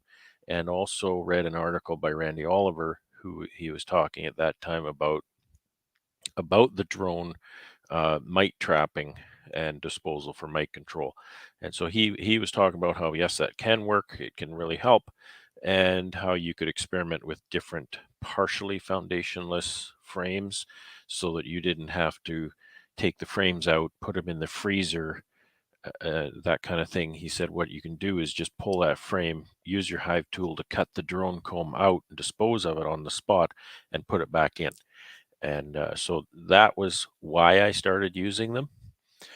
So I was doing that for the first summer, but the same problem existed, that I still had to get at those drone frames throughout the honey flow, and it was just becoming too much work. I just couldn't keep up with it.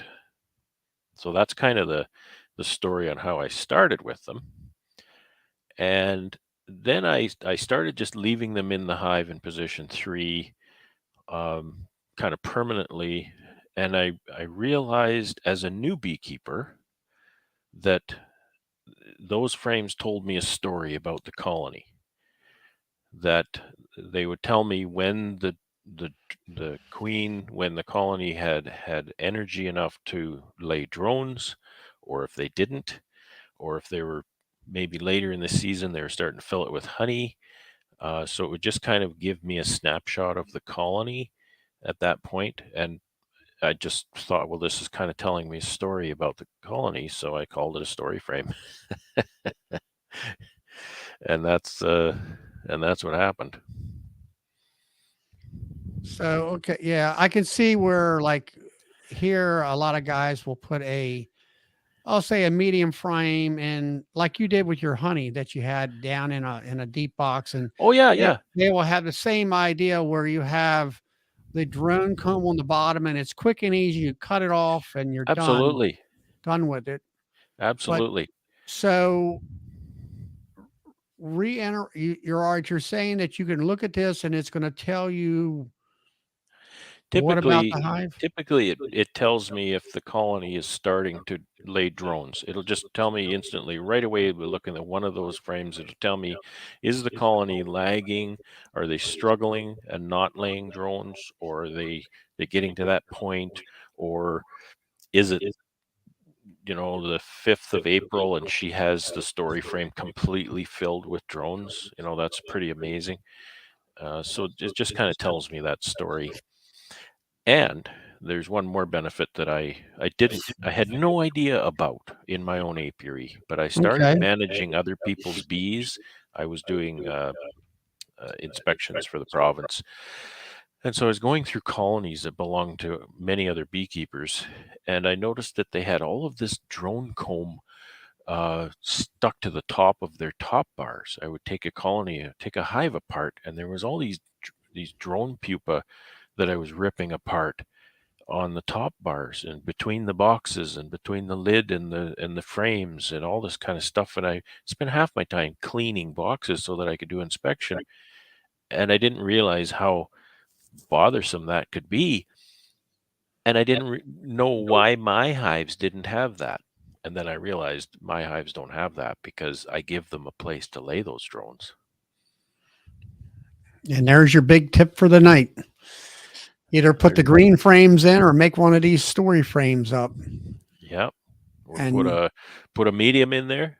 They'll fill the bottom with drones, and they don't bother you with all of the random drone and comb. that and it was like I told, I think it was last week, is that I have that exact problem. You go out there in the spring, and I'll spend 2 or 3 more extra hours to just go through and clean the tops of the frames off, and so I can unstick the boxes and get them apart, so it can make the next inspection easier and quicker because of that. Now, if you put the drone comb in or these story frames, I can pretty much alleviate the majority of that. So that'll be great. Okay, so this is one of my favorite ways to make comb honey. It's a little bit less reliable as far as them not building cross comb, etc. But it's just simply a medium frame with a little wedge that I tacked on the top so that they'll start kind of in the center. And they build some really nice comb honey in that little medium frame. So that's all I'm showing here. And the fabled 10s over 6s again. Yeah, I wanted to answer Donna's. She's another lady. Actually, Sure. she's in my club. Donna, yeah, the side frames, they will put them full of honey. And Brad said they make great combed honey. Yeah, if you put them in your honey super, they'll fill those with some beautiful comb honey. It's very reliable as far as building it straight. They don't cross comb that as often. All right. So what happens when you have, a number of 6-frame nukes that's not divisible by 3? Well, this is what happens. You get your spare box and make a honey super out of it. So there's really no way around that.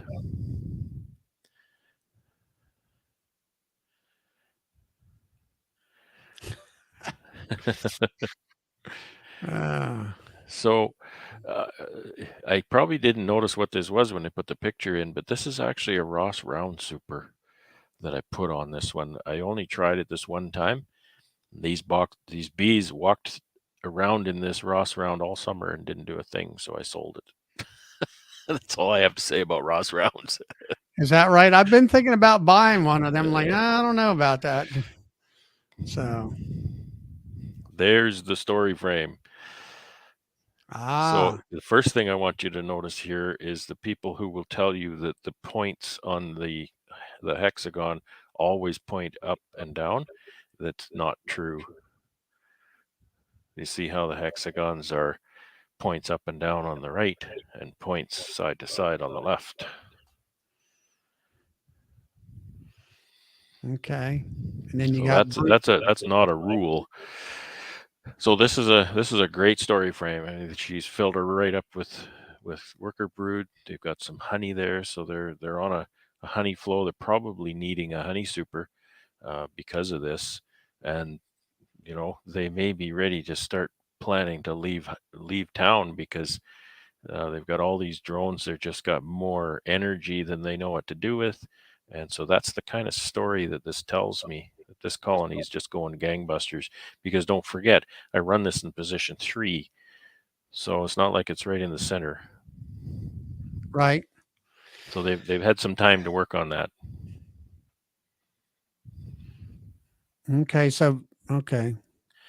And this is an example of I'm culling the drones to remove varroa mites, and then I just cut that with my hive tool and dispose of that piece of comb.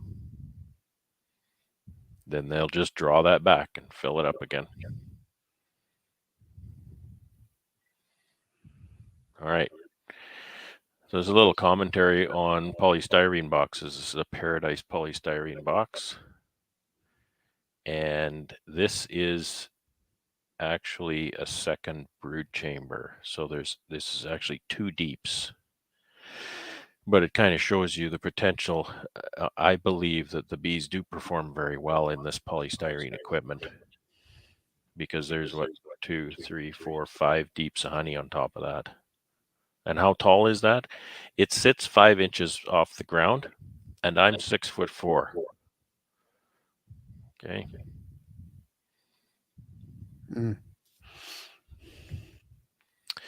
This is just another example of what we saw earlier with moving a swarm cell out of a colony up on top to let the bees populate the nuke and setting that aside to mate, to emerge and mate later on. I put a shim on here again because the swarm cell was hanging down below the frames and I didn't want to smush it. So I'll put a little half lid on there and a half lid on here.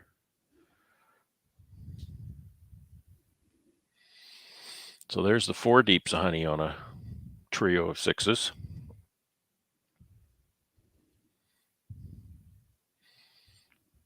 Nancy wants to go back to the orientation slide. Yeah, What Donna orientation wanted to know slide? what the where was Donna's question at? What's the reason for the difference in orientation? I don't think you really know, do you? I don't know. Ask the Okay. bees. Yeah, I don't know. I've What seen it a few times though. Nancy, what did you want to know about the This one I think she wanted to see. See, the points are up and down here. The points are side to side here. You can see the rows. You see the rows are side to side, and here the rows are up and down. okay, now I see what you're saying now, yeah. I'm going to try and move along. I don't want to bore everybody. So this is one of my favorite profile pictures. 1, 2, 3, 4, 5, 6 deeps and a medium.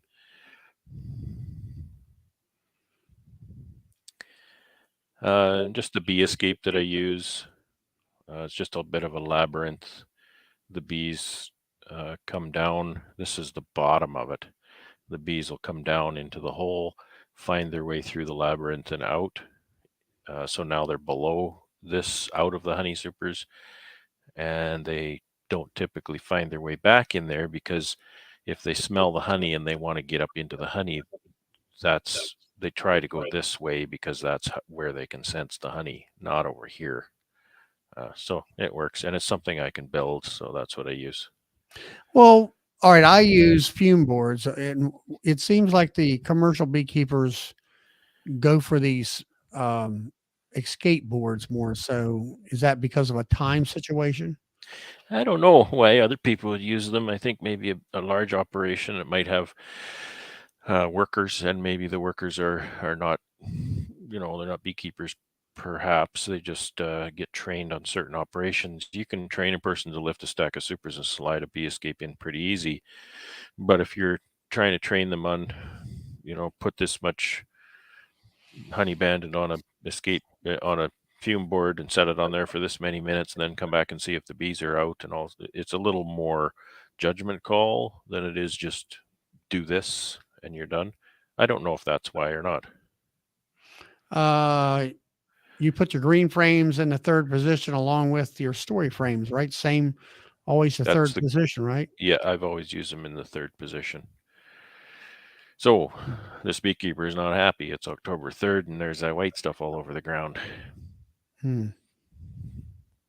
But it went away. And as we go along here, the timeline is going to start to move along a lot quicker, so don't worry. So this is moving the bees in for November. I lost a lot of bees the previous winter, so this is my entire apiary. I had about 60 colonies in there. However, the colonies that were in there, I don't think I've ever had more healthy colonies than that year. You look at this, tip this up in the middle of the room, and look what that thing looks like. I actually, I put this in my speaker notes too, which I can't see, but I actually sampled, I think 10 or 15 of those colonies. I took samples of bees and sent them away to the bee lab, and they tested them for presence of AFB spores. I think black cell queen virus, Israeli paralysis virus, and deformed wing virus. So they tested them for quite a few. And it was the first time I ever had that done, and they sent the results back, and the results just had a whole bunch of zeros on it. So I messaged the tech back, and I said, "Is this what I'm looking at? Is this what this means?" And they replied, "Yeah." And they commented that I don't get to send results like that back very often. So I was very pleased. Mm-hmm. Not a thing. And you can tell by the look of that cluster. And winter's passed and March 12th came by, and I decided to pull some of these bees out early as kind of an experiment. I've got my polystyrene hive over here, and I've got bee cozies on these two-way pallets here. You can see how much snow there is. I usually don't pull them out quite that early, and I can say that they seem to do just fine. Whether it was just the insulation or it was just the season, I can't say.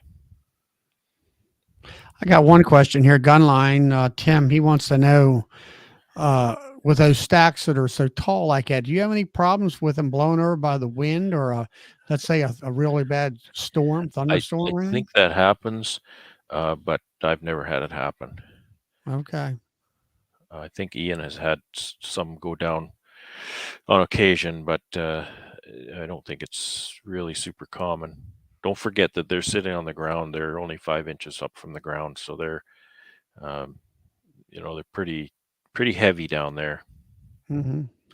So it's just a view of my double fives. I've got them screwed to this pallet as mating nukes, so that the entrances are on this side, and then 4 opposing sides. So the entrance is here. So that's all I'm showing there. Just, I know people will want to see some of these different pieces of equipment. So, and this, I'm just setting these up for use this season, and that's just another shot of that.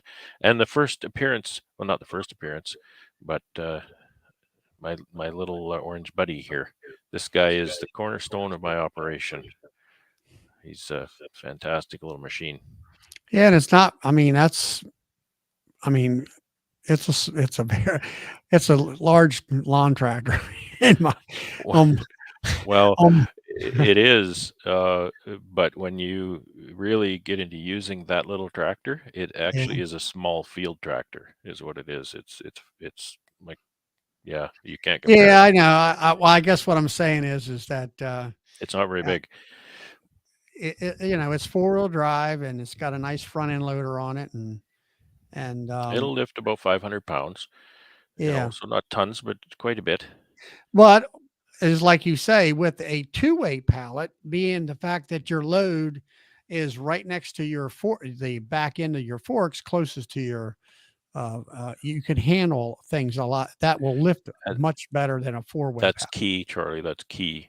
Key, I've you know, even cut down a lot of my skids just for regular work to shorter, because lifting a full 48-inch pallet, it gets so heavy when it gets that far from the yeah. I mean, loader. it's your Yeah. what do you, I forget what it is, the pivot point or the loading Yep. point. You're right.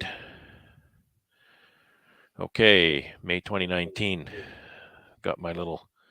These are 2 of my favorite queen related gadgets. My Man Lake one-handed queen catcher, and my advice is, if you're going to buy one, buy the greenish blue kind of aqua color one from Man Lake.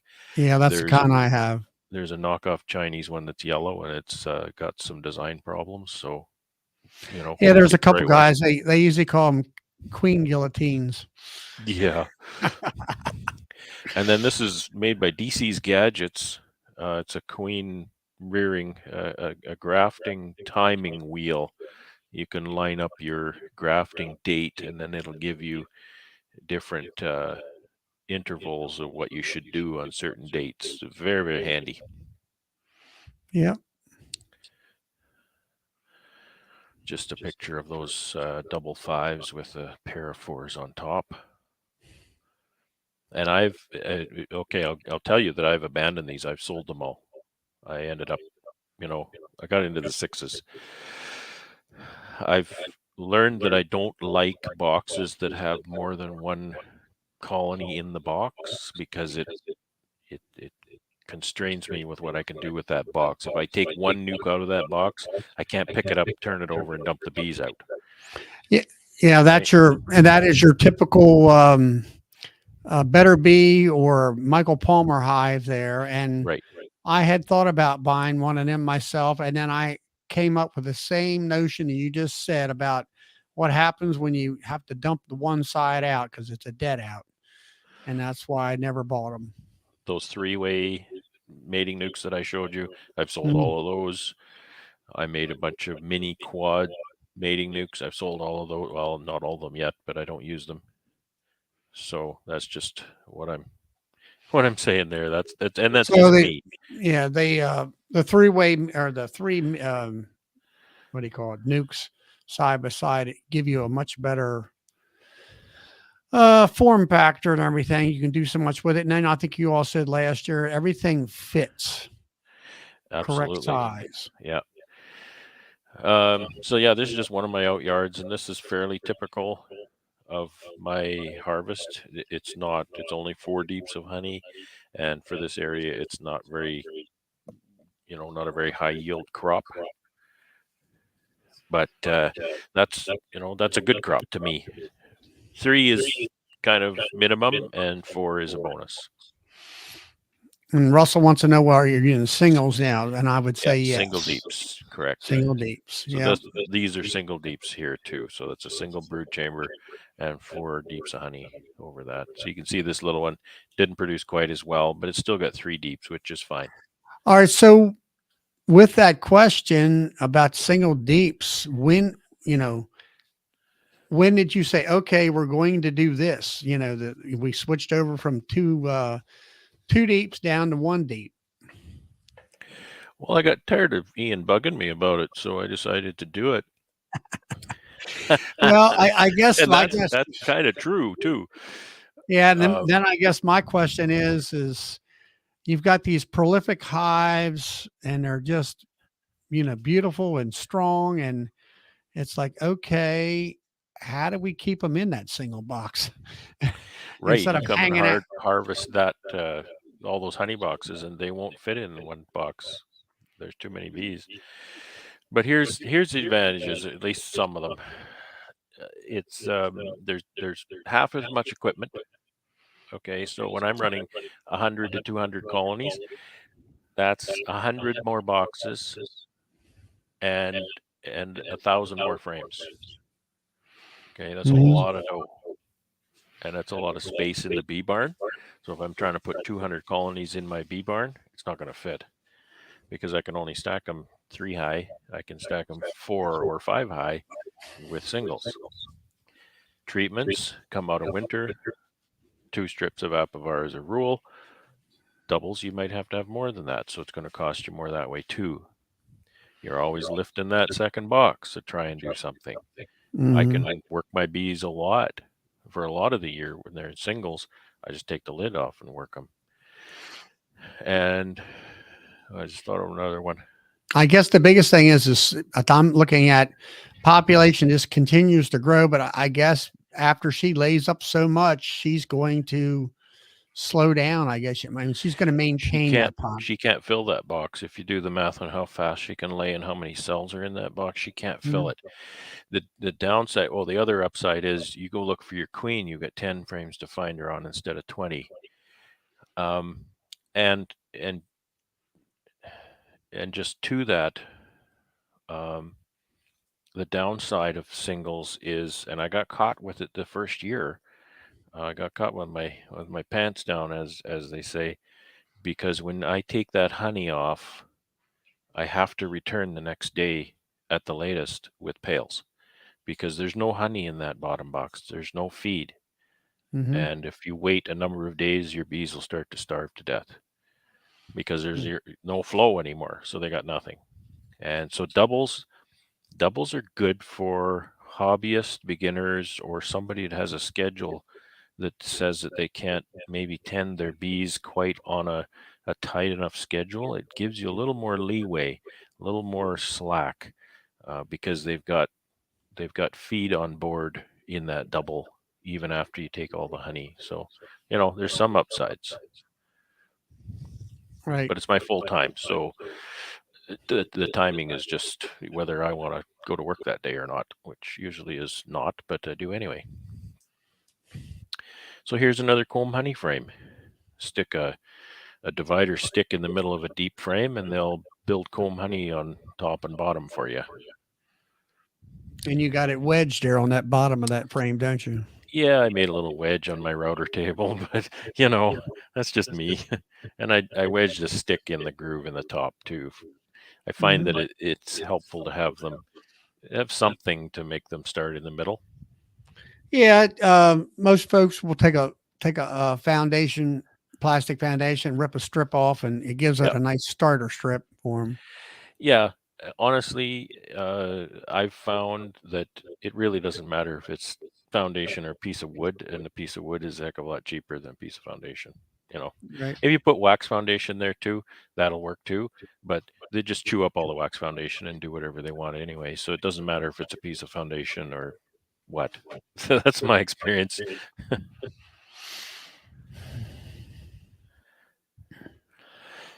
This is me transferring double 5s. So I'll set a pallet of with 2 10s behind it, and then I'll just transfer this 5 into this one and this 5 into this one, and leave those 2 pallets sitting there for about 20 minutes. Everybody marches right back into their respective hive, and the world is a happy place again. Russell, no, I don't wax it. The bees work it just fine. Introducing the Backsaver 6100. So this lifting machine has worked really well for me. It'll lift a lot more weight than you want to lift with it, because then it becomes unwieldy. It's kind of a hand truck thing after all. Right. So this is just me pulling some honey. You can see I have some escapes here, and I'm just pulling honey and taking a picture of the Backsaver, and it will balance there by itself if you need it to. Yeah, that's one thing I'm looking at the what is it, the 6200, which is the one like Mike Berry has, kind of like a front end loader apparatus from the same manufacturer, Boris. And where you have to get it up kind of up in the air, and it'll sit down on those back 2 wheels. Yeah. And it lifts better, I would think, about trying to get it in the back of a pickup truck or something like that. And this thing is not light. It's a good lift.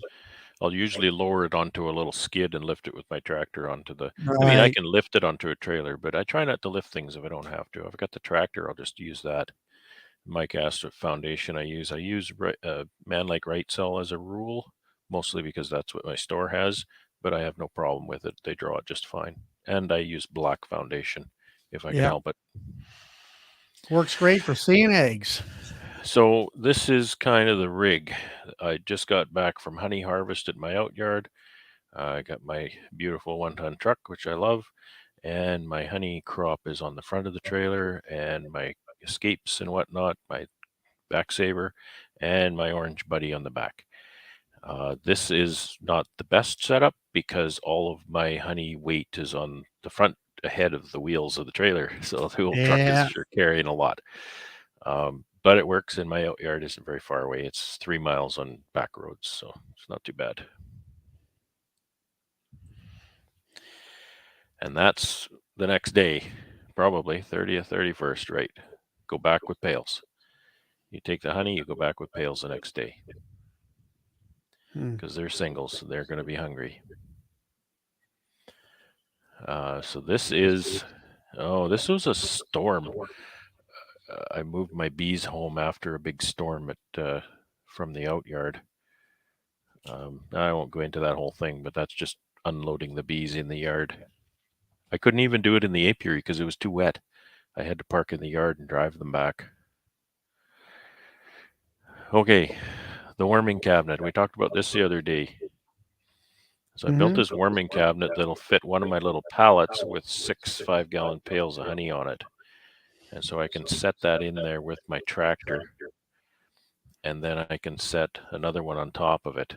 So I can get 600 pounds of honey in my warming cabinet, close the doors, and warm that up nice and liquid for packing. And it works great. There's fans. There's 2 fans in the bottom that blow air up through here. And this is a duct that goes down the back for return air. And there's 4 150-watt incandescent light bulbs in the bottom. So there's a fan blowing this side and a fan blowing this side, and return air down the back. So that's not, you don't even actually use heat lamps then? No, just incandescents. Okay. And the idea of the air flowing like that, I see the slit in the back area. Yeah. Just hot spots. Yeah, that was the one thing that I find with my refrigerator that I made into a hot box, is that I do not have a fan in there to really circulate the air. Yeah. And the the bucket that is on top of the other bucket in there always gets more heat. So than the bottom, two buckets that are sitting on the bottom and everything. Yeah, that air circulation it's not easy. So, it takes a lot to really get away with no hot spots. This cabinet is really good for no hot spots. I'm very pleased with how it works. And I have a temperature controller here and a on-off switch and whatnot. Mhm. Temperature probe just sticks through the top, which you can't see. So I put it right in front of the overhead door in the garage. So it's indoors, but I just up the door so I can load and unload it from outside. Okay, 2019, we'll move the bees in. What's unique here? So I've got 3 6s here. I'll be back in a minute. Me. I forget what's here.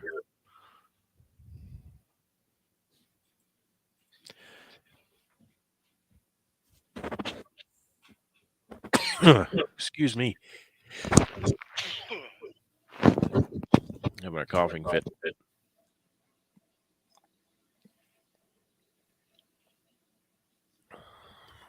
Robin Hood, no, I don't trap them in the hive.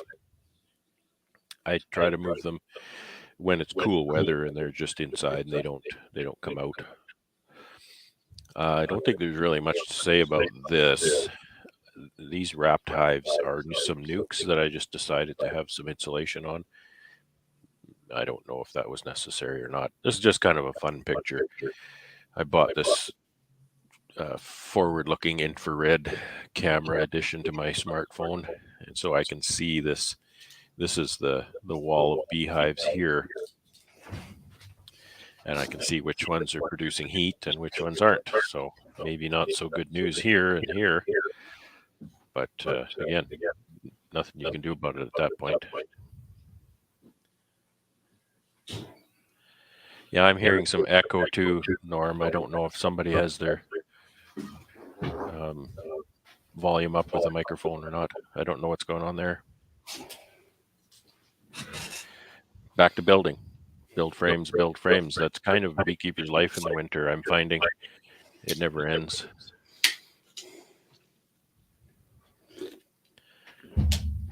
Build them and stack them on pallets and wrap them up.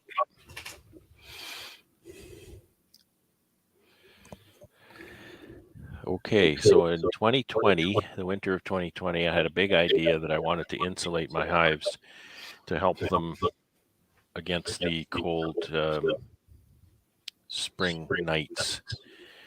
Charlie, can you hear that echo? It's really throwing me off. I'm sorry. I don't hear anything. No. Yeah, I can hear my own voice, and it's. Yeah. Is your YouTube? No, my YouTube is not on. All right, mine's not on either. I'm not one of those people who likes the sound of his own voice. Let me turn my mic off and see if that helps. Okay. Well, the echo's gone away, so I don't know if that was it or not, but it's gone away. So that's all I did was I took 1 inch of polystyrene insulation, wrapped it around the box on 3 sides. Of course, the boxes nest against each other on the 4th side, and I put some polystyrene on top.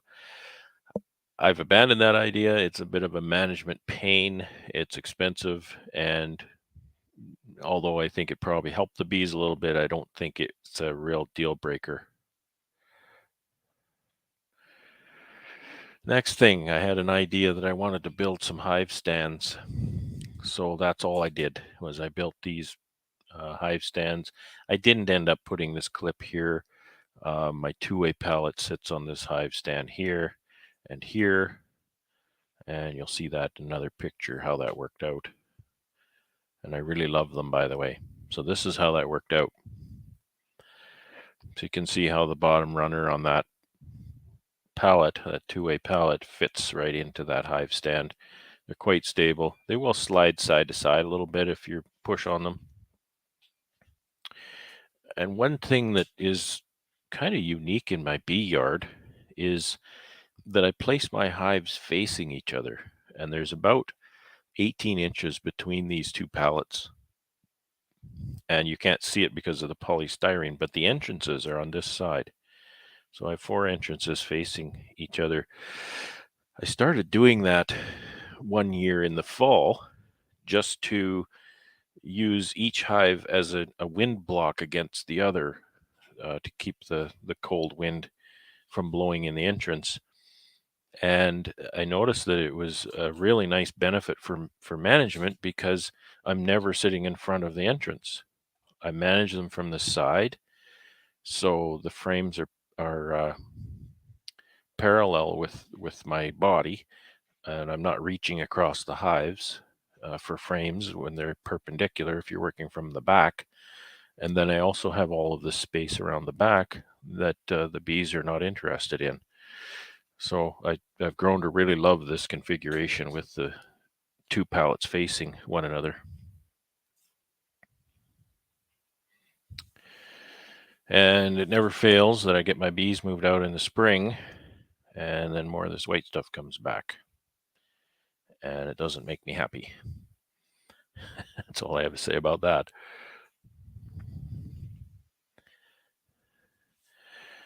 Okay, this nice shiny, look at that nice shiny wax melter. It's not that shiny anymore. Wax melters get really messy really fast. So this is just showing a nice wax melter that I invested in, and it's really been an asset. I use it for a large, how big is it? It will hold about a barrel of something or other, right? Honey or wax or something. And I use it as a bottling tank when I'm extracting. So I'll extract into it because it's jacketed, and I can warm the honey enough that then it'll come out and through a strainer into my 5-gallon pail here. And that works great. And then at the end of the season, I can then render my wax in it. So I really, really like that melter. So not showing much here, just that out yard again, growing up into 3 and 4 deeps high. I've just set escapes here so you can see them here on top of the bottom brood chamber and bringing that crop home. There's my lovely assistant running the extraction facility that fall. She loves to help extracting and just about everything else too. She's a lot of help to me. It's my wife, by the way. Her name's Carol. So this is just a picture of me packing up some of that lovely comb honey that they've been producing. Can't say much about that. I really love producing comb honey. It's a lot of work, but it's such a beautiful product. And what size Oh, is that? What size is the square? It'll be probably 1/2 to 3/4 of a pound in your language. Okay. A small one to me would be 250 grams. Usually they're 350 to 450 grams. I've had them just over a pound. Okay, more equipment. This is a mini mating nuke. So this is a medium depth box divided into 4 sections. Each section has 5 half size frames. So they're medium depth and half as wide. And these work great. I've used them for 2 or 3 summers. I had a lot of difficulty trying to stock them, getting the bees in there and staying in there and all this kind of stuff. So I've kind of abandoned that at this point. Plus, as stated before, I don't like equipment that has more than 1 hive in the box. Same thing. You get 1 nuke in here, you can't do anything with the other 3. You can't tip it up and dump the bees out. You can't take it away.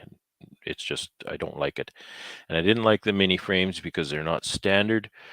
What I do now is I'll just take one of my 4 or 5 frame nuke boxes. I'll pull some frames of brood from a hive, make a nuke, and put a virgin queen in there, and she'll mate, and that's super easy.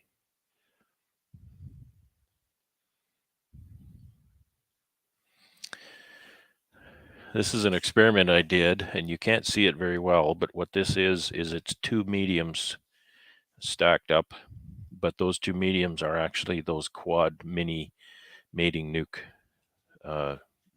in these. So there's four nukes there, and they're two mediums high.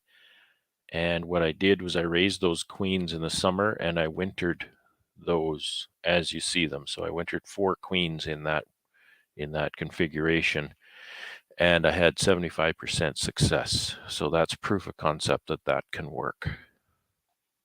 Did I describe that okay, Charlie?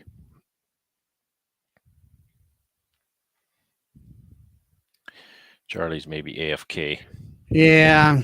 No, I'm trying to fix my. Are you hearing my the feedback when I turn my volume on? Well, I'll talk a little bit and see if I can hear that. I'm not hearing it right now. Okay.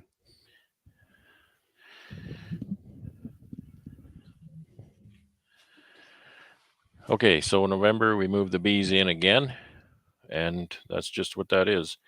So you can see these polystyrene 6 framers on top. I haven't showed those much, and they don't fit in anything to do with my management systems, so I don't really like them, and I'm trying to replace them with wooden equipment.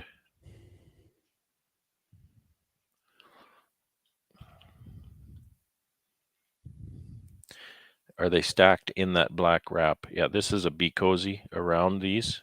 So there's 2 mediums here, but this is what they are. They're quads. So there's 4 little mating nukes in each one of those mediums. So there's 2 mediums high, 4 in a box. So I hope that.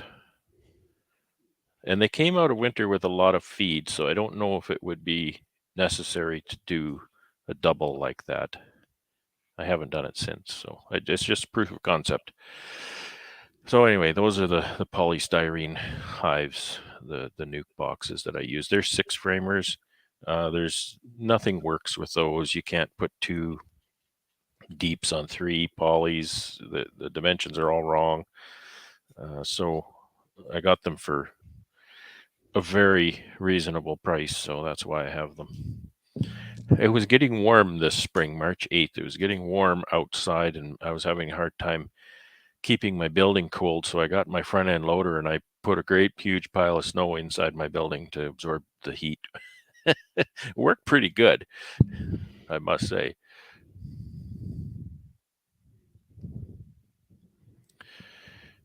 So here's that quads, the mini quads in the building, wintering. And March 30th, move the bees out. What happens?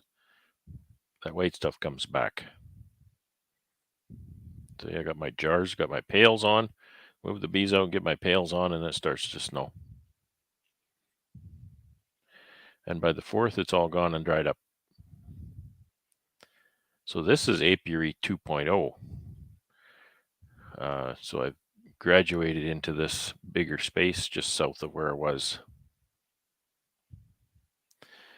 Somebody asked me today about Pro Nukes. This is a Pro Nuke box. It's a 5-frame Nuke box, and it has a lot of really nice features to it. And I've just fallen in love with these.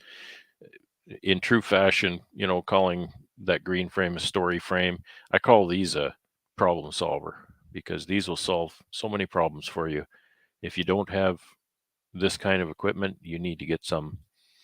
And I have a video about the features and the things I like about these boxes on my channel. I won't spend a lot of time on them right now.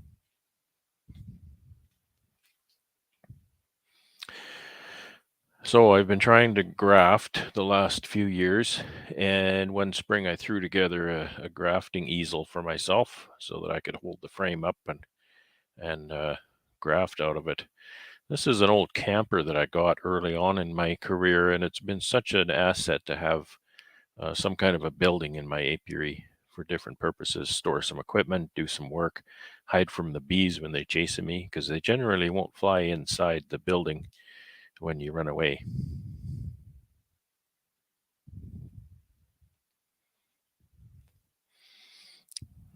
Galloway, there is no magic humidity and CO2. Well, my humidity runs 50-60%. I keep CO2 below 2000 ppm and the temperature 4 degrees Celsius. Yeah, not showing much here, just a frame that I'm going to be grafting out of, and the grafting cups, my headlamp. And these are those little 4-framers that I have, and I just fell in love with them. I put some shims on the bottom and some screen under it, so they're fully ventilated on the bottom, and I can make up nukes in the apiary and load these up. And I put them in my building because I have the entrance disc. I can close that off easy enough. And I load them up and put them in my building, you see here. And they sit in there for a couple of days, because the principle is that if you always hear about 2 feet or 2 miles, you have to take a colony 2 miles away to keep them in the box so they forget where they live. You can also keep them in the box for 2 days, and that's what I do here. I'll put them in the building. I space them out so the airflow can flow between them, because they'll get too hot. And I just wait. I just say 2 nights. I leave it in there 2 nights. I can take it back to the apiary, put it anywhere I want, and they stay in the box. I do have an air conditioner that I run in that building to help keep them cool. Now, when you take those nukes from your yard, I presume that's several miles away, right? No, actually, it's only about 300 feet, 500 feet. Okay. Yeah, it's not very far at all. And that's the beauty. I can put them on the skid in the yard, bring them over here with the tractor, set them down, and I'm done. And then 2 days, 2 nights later, I just pick them up, take them back to the apiary, and set them out for mating. Yeah, that's kind of what I do. I actually lock them up, like you say, for about 3 to 4 days. Yeah. I leave them in place and then put 1/8-inch hardware cloth in the entrances. Right. And they, like you say, they forget where they're at. Yeah. And all that That's a stuff. great principle for people to use, and So, I think it's a really great tip that if you want to move a beehive in your yard, you want to move it 10 feet or 50 feet, you know that you shouldn't do that, because the bees will kind of not locate properly and they'll end up in a pile on the ground. However, if you can find a day when maybe it's been raining for a couple of days, or it's been cold weather for a couple of days, use that as your chance. Grab that hive, move it across the yard, and you'll be completely fine, because in 2 days they forgot where they live. They don't remember where they lived at all. And you move them over there and they're completely happy to reorient to that new spot. yeah, there was in my own small club here, they were talking about that on a blog. And it's like you say, if you got bad weather for, let's say, a week, either being cold and rainy, Oh yeah, perfect that's time. your time. Grab that Yeah, opportunity. Do that's all of those moves that you've been waiting as for. as I say when I lock them up. I said, well, that's nature. Mother Yep, Nature's locking them up for me. exactly, It's the same exactly. identical thing. So a little bit of trivia here. Well, on the queen rearing kind of theme, these are queenless. I've made these queenless nukes up in the apiary, and so these are going to be my mating nukes. And I've put my queen cells in my incubator here, and so they'll emerge in the incubator. I take them out of the incubator.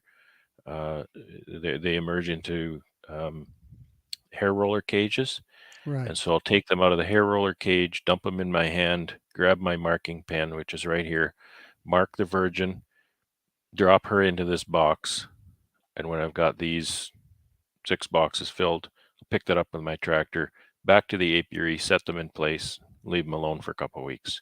That system is just, it's so easy and it works so well. I just love that system. Yeah, that's what I plan to do this year is to utilize virgin queens instead of queen cells. So a local friend here suggested this little device. This is just an essential oils case that I bought on Amazon, and it fits JZBZ cell cup cells, queen cells, perfectly. So I use it. I set it out in the sun, let that black warm up nicely, take the cells out of my cell finisher in the apiary. I'll walk it back to my incubator and set them in the hair roller cages in the incubator.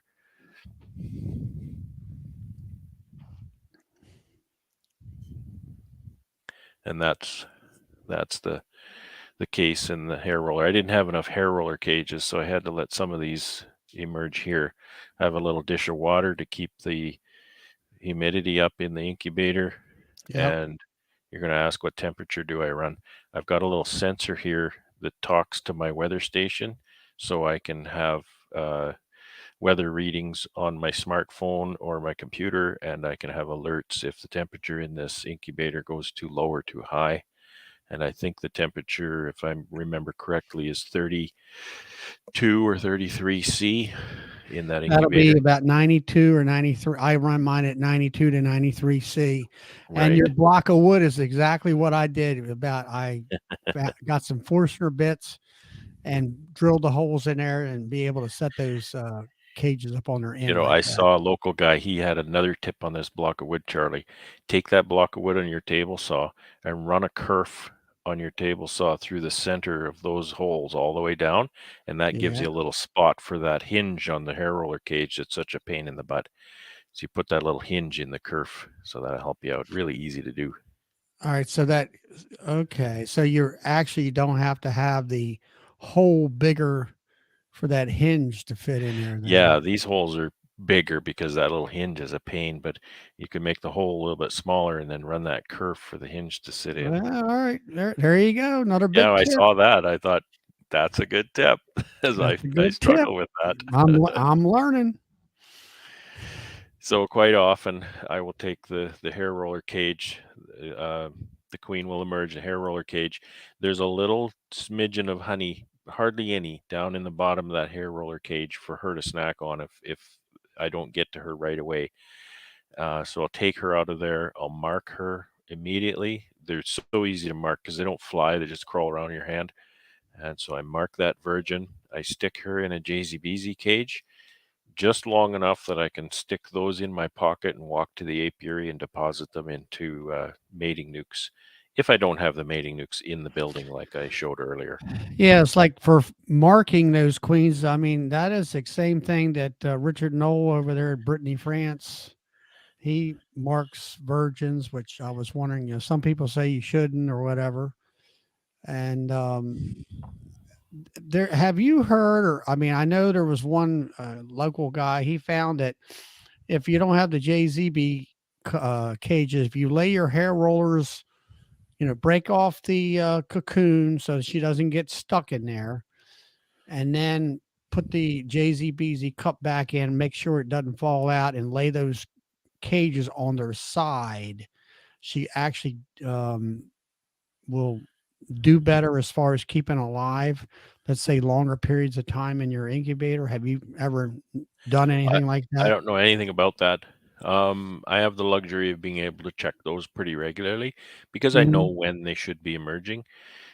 So they're usually not, like, the longest they would be overnight if they emerge just when I'm going to bed and I wouldn't get to them again in the morning. But I don't leave them in there really very long. Usually Well, check that's every couple kind of the way hours. I am. Soon as they're hatching, I want them in the hive. I want her to have Right. attendance. Yeah, Corey Stevens did a video recently talking about using virgins, and he talked about how long they would last, and they will last longer than I anticipated. So it was really nice to hear him say that. And I am not going to quote what he said because I don't want to misquote him. Right. But it was longer than I thought. I thought maybe, if I didn't get them before 4 or 5 hours, but that little dot of honey in the bottom of that cage, I think, makes the difference. And the humidity in that incubator. Humidity is pretty high with that dish of water. So it's just another story frame example. And this is in a honey box, and they've made some really nice comb honey for me on the sides. And I can Then I can uncap this and stick this in my extractor, extract the center, and package up the sides for comb honey.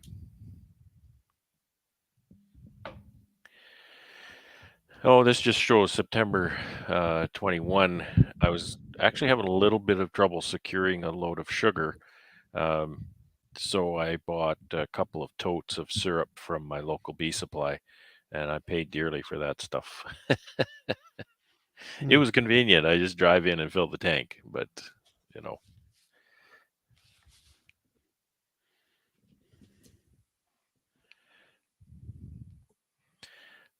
So December 2nd, moving the bees in. That's about all we're showing here. So I've got quite a few bees. 2021, I forget how many I had in there at that point, probably about 120. 22. No, I do know how many. There was a lot. I've never had that many bees. I do winter for another beekeeper, so with my bees and their bees, I think I had 190 colonies in there that winter.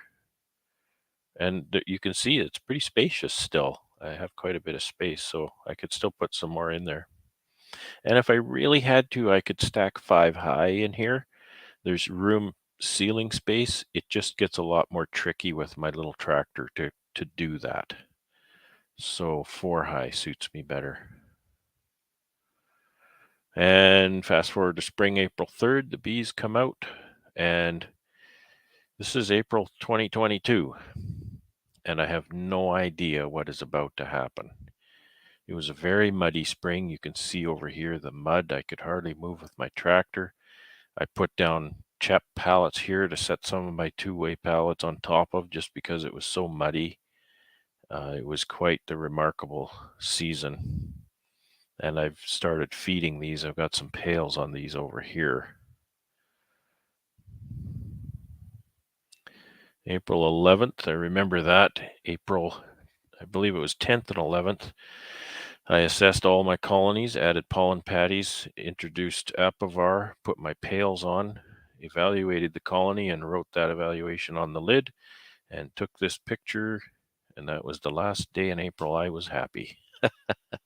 The weather got us. Yeah, Ian is saying, oh, yeah, that's exactly it, because I have no idea what's about to happen. This is about to happen. April 13th, Colorado low. Tons of snow, lots of moisture, cold weather, heavy winds. April 14th, snow blowing, the hives are disappearing, but this is nothing. This actually doesn't hurt the hives at all, because usually that stuff will melt in a couple of days and everybody's fine. That's not the problem. This is the problem. The third storm was mostly rain and cold. It rained for a whole bunch and then it got cold. So you can see these hives are right up to the entrances. These entrances are submerged, as are these. And I didn't even get very good pictures or videos of this because I was completely in panic mode. I grabbed my little tractor and I started pulling beehives up out of the water. And that little guy didn't fail me. I'm so thankful for that tractor. I was able to actually, this is the only picture I got, I was able to actually grab that whole hive stand with 2 beehive pallets on it, 4 hives at a time, and pull them up out of the mud and the water. Panic mode, yes. Ian got it way worse than I got it, I think. So, it's talking about Ian. Here's Ian's hive covers. I built a bunch of equipment for Ian that spring. So that was one of the positive points of that whole spring. So I built 100 pallets and 200 covers that spring for him. That was a big job. Yay. So I had to buy a whole whack of frames because I was going to make a whack of nukes. I don't remember how many frames are on here. 3, 4, 5, 6, 7. I think there's like 1,200 frames or something on there. So that's a lot. I'll tell you, that weighs a lot. And this is an aerial shot of the apiary 2.1, I'll call it. This is where the hives were submerged. These are dead outs, so I left them in place, and it took me forever to get them because of the mud. And I ended up having to put all of my beehives up. I couldn't move them outside my electric fence because we have bears. So they're all lined up along the fence and jammed up here in the corner up out of the water. It was a stressful time. I was very stressed. And there's my happy helper again, and there's the jester boxes set up for making the nukes that we're about to make in May. That's why we had all those frames we had to replace. Apiary 3.0. Moved the apiary south again, up on the ridge. Got my hive stands set up. I don't have enough stands for everybody, but most of the beehives that aren't on stands end up moving to the outyards anyway. I love those stands. They're so nice to get that beehive up a little higher for management. It's so easy on the back, or easier on the back. Okay, I've got a series of pictures here that kind of show me marking this virgin queen. So you can see the hair roller cages. I'll just dump her out of the cage into my hand. You can't see her, but I've just trapped her between my finger and my thumb and mark her. And there she is with a nice yellow dot. And then into the JZBZ cage. And how close this is, you see out in the distance here, just back in the distance is where the apiary is. So I just walk back with the queens. So here's an example of the pro nukes and why I call them problem solvers. I moved my bees to these outyards, and when I went to this outyard, when I went back to put my first honey supers on, I discovered that they were actually getting too strong, and I missed that cue, and they had some swarm cells created. And so I grabbed a handful of pro nukes and I made up some splits with swarm cells. And I don't remember how many of these successfully mated, but I ended up getting a number of additional colonies off of that situation. So that definitely made them have the name problem solver.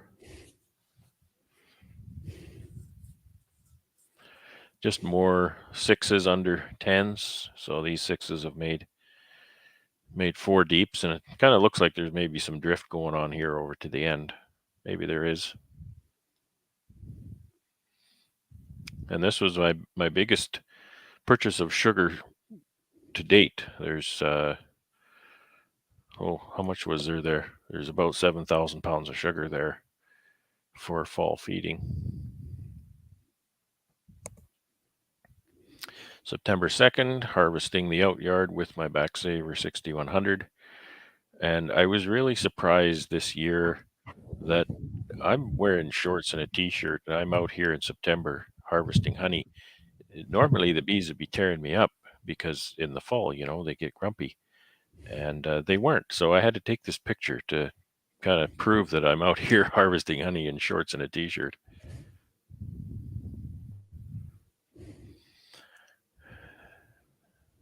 So I started feeding here September 8th. This is the home yard again.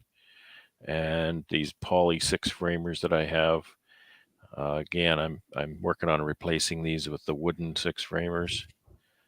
Not much else to comment on here, really. That's the golden nectar that came out of this season. Beautiful, beautiful honey.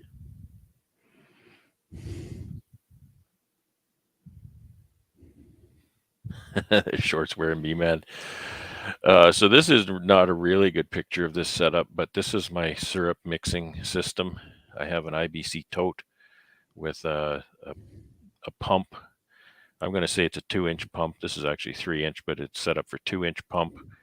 And I just circulate the water syrup from the pump through this hose, and it goes down in here, has an I think a 45, which just kind of stirs the syrup in here as I dump the sugar down the hole in the top of the IBC tote. So that works really great. It's a lot of lifting bags. I have an idea in mind to alleviate lifting of those bags a bit, so we'll see if that comes to fruition. You're right, Norman. Sugar increased by about 50% this year, and it's becoming unbelievably expensive. So I had made an addition to my syrup mixing system. I used to take the hose off of this and fill my pails at the trailer here in the yard, and then take the pails back to the hive. So I'd have to go and get the pails, bring them back, fill them up, take them back, put them on the hives. So there's a lot of back and forth. And I went and splurged and bought myself 100 feet of this nice 1-inch clear hose, and now I can park my pump and tank near the apiary, and I just walk around with this just as a gas pump, kind of a filler Gas nozzle. Yeah, it works really great for that. So that really changed my feeding this year. It was a good investment. Another time saver and back saver. That's all what it's You about. You betcha. $150, but it's worth it. Absolutely. So now it's just tip the pail over, take the lid off, fill it with syrup, tip it back, move on to the next one.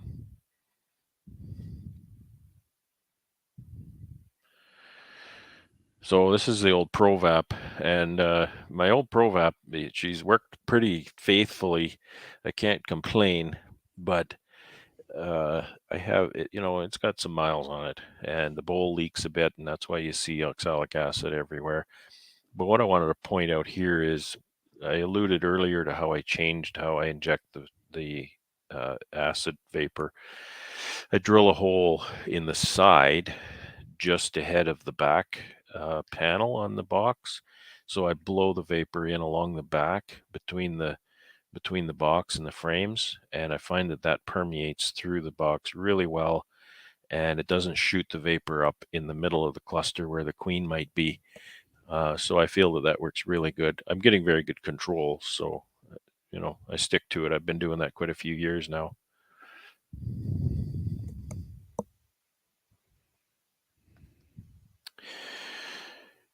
Okay, October 16th, snow in the bee yard again, and I can see I haven't even moved my out yard home.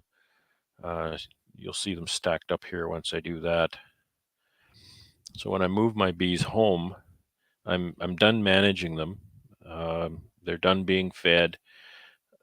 I don't need to put any patties. I don't need to get into the hives anymore. So when I bring them home, I stack them up in these rows for two reasons. And one is I can do oxalic acid so much easier when I don't have to stoop down onto the ground to get down to this lower hive. So half of them are up high, and it's super easy. The second reason is when I pick them up to move into the wintering building, I don't have to spend time stacking them that day, because as you can imagine, it takes a long time to move back and forth. I can only carry this stack at one time. So I can just run up here, grab that stack with the tractor, and off I go. It just saves me a ton of time if I just stack them up in the yard. And here's those polys. Trying to do oxalic acid and burning the side out of the poly box and all that, and making a mess of my vaporizer. So that's just a little overhead shot of the apiary before I move in. It's nice when I can leave them out until the temperatures do drop a bit, because the ground then firms up as the ground starts to freeze. It'll firm up, and it's much easier to drive on with the tractor. Moving in day. That's last fall, November 9th, moving them in the building. This is for the other beekeeper I winter for, so I've got their hives there with some of my polys on top.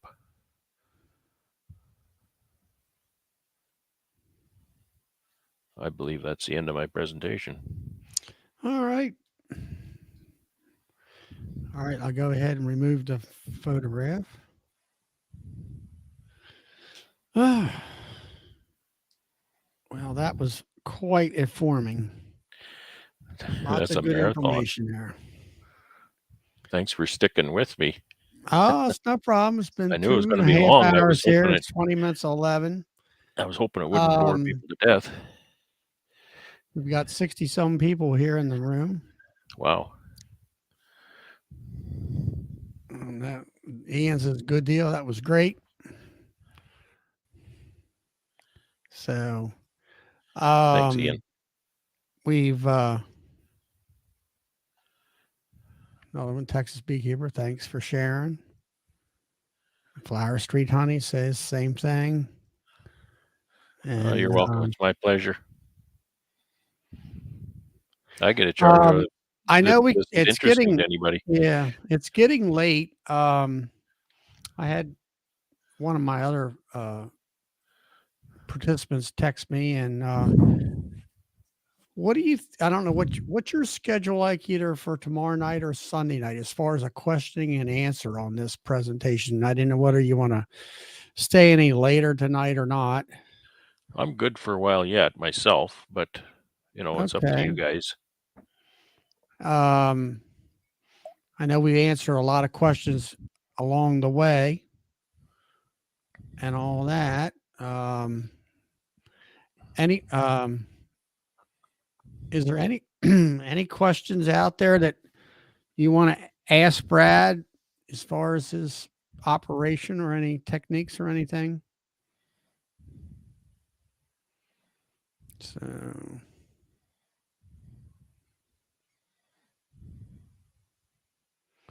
I don't see anything right now. I can drop the link in if anybody wants to come in and see chat.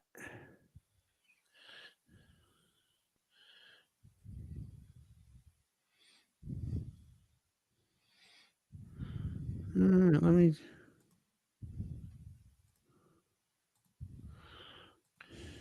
I think the stream is quite a ways behind us, Charlie. Yeah, it's coming along. It's not too far. We're only a couple spots behind. It's still showing oxalic acid. Yes, hope that was a Man Lake queen catcher or a queen marking unit. They call it a one-handed queen catcher, is what they call that. I'm watching the YouTube version, and it's farther behind. Well, than we're 10 seconds. exactly right on. Cajun Homestead is right there. Galloway's will be popping up here pretty soon. I don't know what's going on. Frank Air wants to know what triggers you to bring the bees inside or outside the barn. I guess it would be the temperature. Yeah, temperature. That's a really good question. People ask a lot, what temperature do you bring them in and take them out? And, you just have to decide on something. A healthy colony will put up with such low temperatures. It's very surprising what they'll put up with. So you just kind of have to make a choice. It comes down to kind of how much good is it leaving them out? Is it doing them any good or harm? And can you put them in? Because you can't put them in if it's too warm outside. They'll get too hot in the building. I use minus 10 C as my guide. Once my overnights are getting down to minus 10 C, then I want to move them in. And then same thing in the spring. I will watch. So that'll be about 20. That'll be about 20 degrees, 22 degrees Fahrenheit. And it's not a hard number either. It's just it's just something so I can sleep. How many queens do you produce? When I look at the forecast in the spring, I'll just finish that one. Then I'll be looking at the forecasted overnight lows, and when they get to -10 or warmer, then I'll start thinking about moving out. How many queens do I produce? How many do I produce? I Yeah. can't really answer that. As many as I can, and I'm not very good at it yet. So that's really all I can say. 2021, I probably produced 60 queens. 2022, I probably produced 20.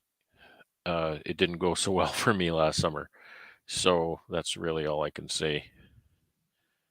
And then Minnesota Mike, he wants to know, you have any type of pollen sub regiment, as far Uh, as feeding yeah, pollen nothing sub? special. I've been using for years. I've been using Man Lake's Ultra Bee. It seems to work well.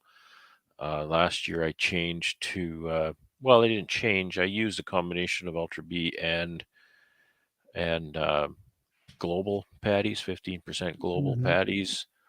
I also serve the dry Man Lake Ultra B in my dry pollen feeder when it's warm enough for them to fly. So they seem to really enjoy that. That's all I use. And Melanie wants to know whether your plans are online. Yes, they are. Um, I don't know how to get those to you. They're on. Give me a quick second, and I can probably find that, and I can tell you where it is. I work in a program called SketchUp, and they have a library online where you can put all your diagrams. A 3D warehouse, they call it. And if you go to the 3D warehouse, I clicked the wrong I thing. actually have it programmed myself. I'll have to look it up myself. If you go to the 3D warehouse and you do some searches, you'll find it. Why is it not? Oh, that's why. I was clicking on an ad instead. Yeah, so it's the number 3D warehouse.sketchup.com, and you should be able to do a search for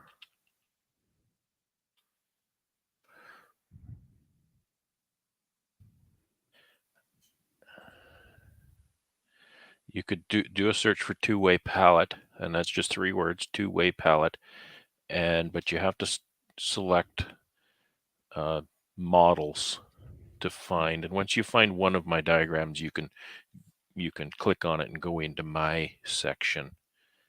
I could share that if you want, Charlie. I could share the screen Oh, on there's the that if kitten you cat. want. There's the big giant lap cat.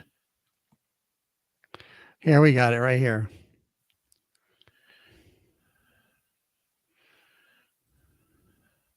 It's in the chat, guys. Just copy it and paste it, and then you There. got it.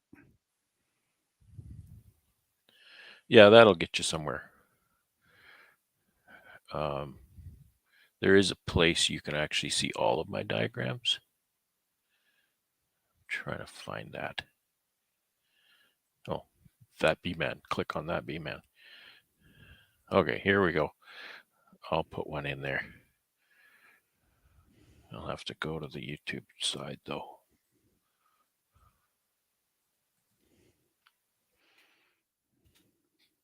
Yeah, it's just 3dwarehouseSketchup.com/buy/that bee man at Faith Apiaries.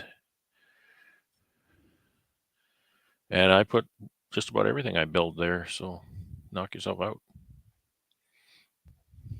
I Oh, know there you that James actually got that off the thing, off your SketchUp thing, in order for him to build the same thing.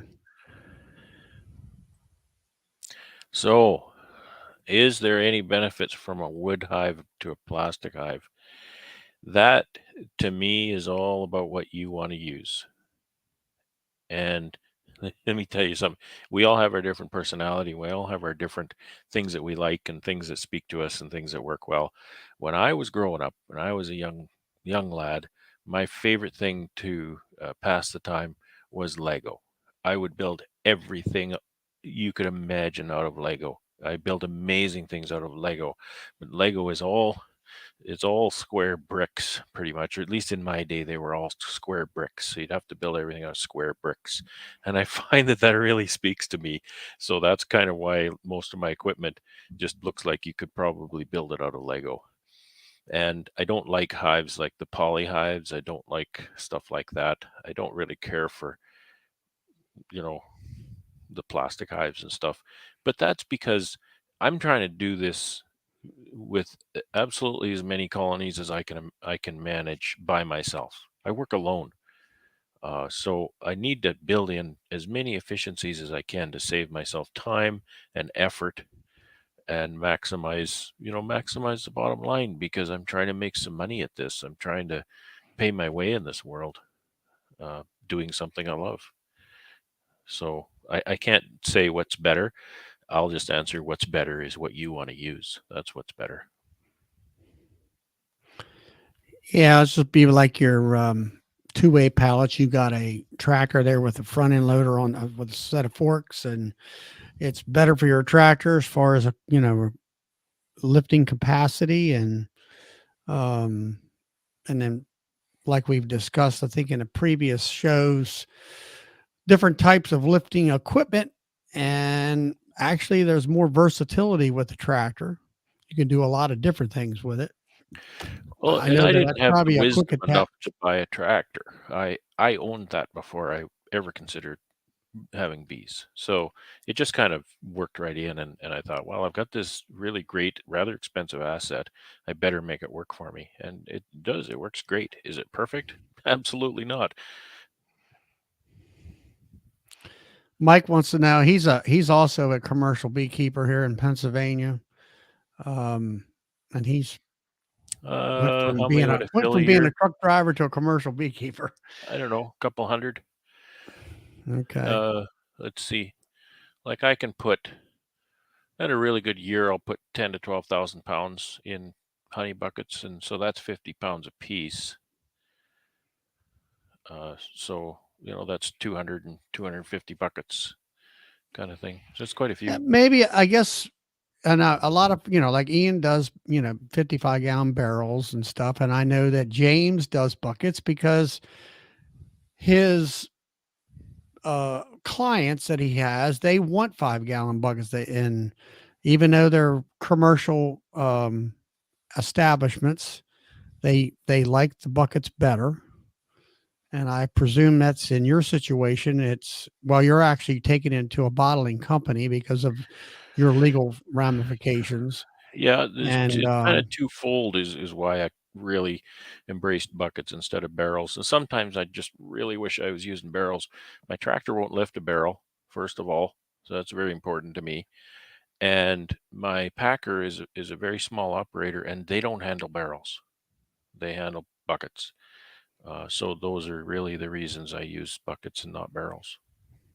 so it's like everybody, like you say, there's different reasons and situations that you are depending on which way you want to go with that.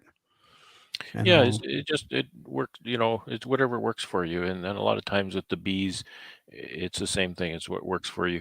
I showed at the beginning my first winter. I wintered outdoors, and then I decided to winter indoors. And people ask me that question all the time. Well, what's better, wintering indoors or wintering outdoors? Well, in Manitoba, I've kept track of the statistics, and the mortality numbers comparing the two is 1 percentage point different. Oh, I don't have a finger. 1 percentage point different, right? So that's not significant to me to make that decision. So the decision is, well, that tells you the fact is both models are viable. The decision is yours, not the bees. You do whatever you want to do.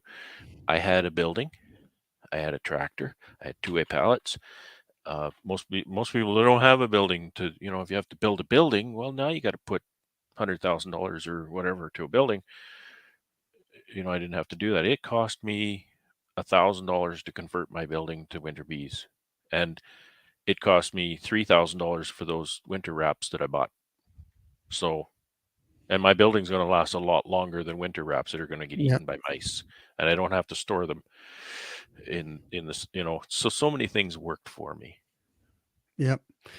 Well, it's just like with me feeding, I'm kind of like you. I have a mixing machine and I mix in batches of 40 gallons, which works for me for the Hmm. size of amount of hives that I have. And I have a electric pump pumps it off. I'm all about getting it's all about saving your back, saving your shoulders. Yeah. And I used to huff, lift them darn buckets to feed those top high feeders. Now all I do is pump my sugar off with a quarter turn valve gate. And like you went ahead, spent that $100 for the hose and Hmm. a gas nozzle. And all you're doing is taking it over there. You fill your bucket up and you're done. You don't have to switch things around to fill a 5 gallon bucket, and then you spillage and all that kind of stuff. And Yeah. it's just everything's more efficient, and you learn to make it more efficient for yourself depending in your situation and style of beekeeping and everything. So that's the big key here is doing what's best for you in your situation and what resources did you have to do. I had a And it was a hobbyist or a smaller operator one time recently. They were talking to me about this kind of thing, and they said, "I don't know how you manage like 150 hives or 200 hives by yourself, kind of thing." And like, how do you do that? And I said, well, just to kind of speak to the point that you just made, I said, I don't manage 150 colonies. I manage one colony 150 times. So that is absolutely key. And every time you can save one movement with your hand or one step with your foot per colony, that makes the difference between you're going to finish that job today or you're not. right, Because now you've saved 100 steps or 200 steps or 500 steps for your day. And I'm no spring chicken and I'm not built for speed. So it's important for me to same find here.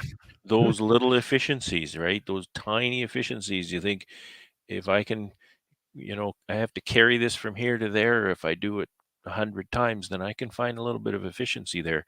And it makes the difference. It absolutely makes the difference. Yeah.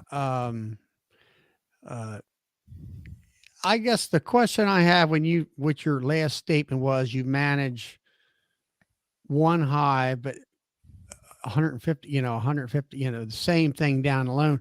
So do you try to, it's not just equalizing hives, but to somehow maintain each one of them all the same, as far as the population and everything is In theory, I'm not very good at it, but I do okay. try. I don't do as much equalizing as you see Ian doing on his videos. I need to Uh-huh. get better at that. What I do is when I look at my apiary in June, I'll start to mark my colonies.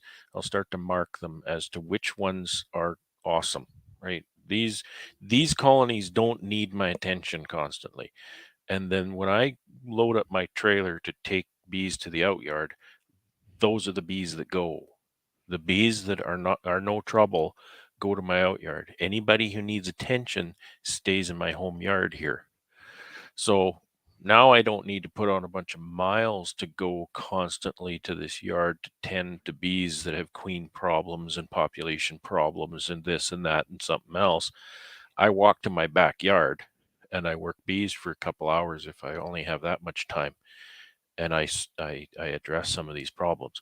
That often gets out of hand, and I hate myself for it later in the summer, but that's just that's just how it works out. Yeah.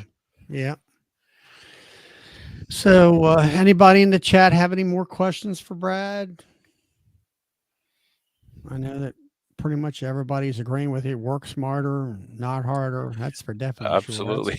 That's try to absolutely make key. everything as easy as possible. I know that's what I Yeah. try to do with sugar and things of that nature. And luckily, I have at my like Brad has his front end loader. I have a forklift, so and it works out good for me with my business.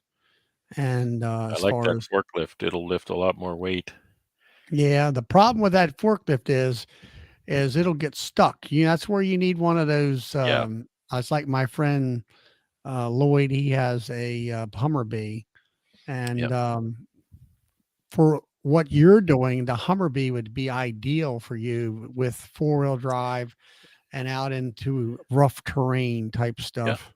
Yeah. It would work well. But then a Hummer, if you're going to have a Hummer-Bee, then you really should have set yourself up with 4-way pallets, because that's going to work a Yeah, lot better for you. So, you know, sometimes it kind of all integrates. yeah. Thanks, Russell. So Mike wants me to sing them out. sing you out. I don't think so. Yeah, well. As much fun as Well, that we've sounds. been on here for 3 hours. It's 11 p.m. Wow. here on Eastern Standard Time. Well, Are you on Eastern or Central Time? I'm Central. You're in Central Time. Yeah, so we're 10 p.m. Well, thank you for sticking around. I was afraid that would be far too long and far too boring. But no, right now we have 54. I know we were up in the 60s. I'm Yeah. not just sure how many it was at the time, That's wild. but that's great. Let's see.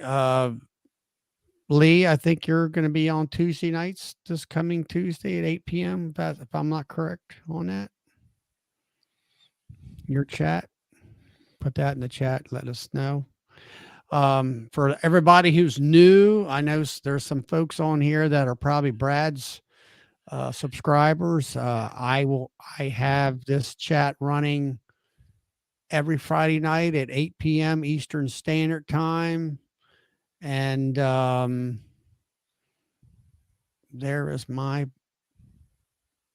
thing. It's Sawmill Charlie's Bee Farm. I mean, if you haven't already subscribed, you'll get the notification when I put up notification and all that. And then I've got over 40 some videos. I have a lot of stuff that how I mix my sugar. I have about 30 to 40 hives throughout the year. I average at least 30, and I do a lot of things. I'll say a little bit smaller scale, but still, I call myself a small sideliner, and do it that way. And I don't really move any hives around that much, but I do nukes and 10 framers, 2-frame mating boxes, do some queens, just kind of like what Brad does. Brad just has more hives than me. and he does it for a living full time. So that makes a big, a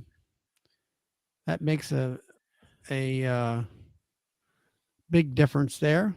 I like watching your videos, Charlie, about you're managing your nukes, because you manage a lot of nukes and other differences managing the mediums that you use, and I like seeing those differences because it kind of it reinforces the rule that sometimes you manage the way you want to manage. It's not necessarily the bees are going to force you into a certain thing, like running mediums. The bees don't care. If you want to run mediums, then run mediums. There's no rules for me, that way. in my honey hives, I run mediums, but I run single brood chamber in the summertime, which is for me 2 mediums instead Two of mediums. 3. Yep. And I put honey supers up, and I've been doing this for the single brood chamber for a couple years, and that has did a wealth of it gives me more honey, and I don't have the swarm problem because I equalize the hives throughout my honey season, which is April, May, and June here in Maryland. And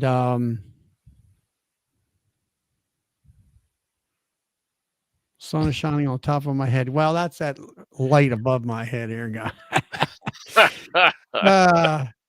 Well, I still have it used to be worse than that, but Well, see, what I didn't go into with my presentation was because Ian has lots of videos on this too, and I do too.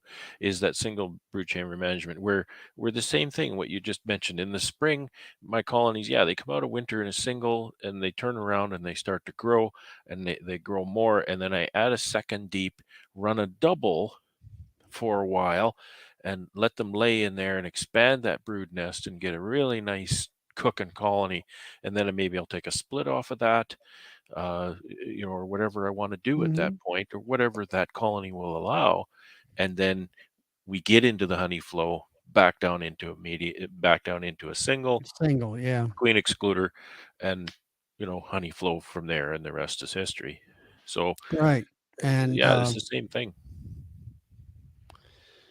but like I say, we have chats here every Friday night at 8 p.m. Eastern Standard, and I try to keep the chat a intermediate to advanced beekeeper chat.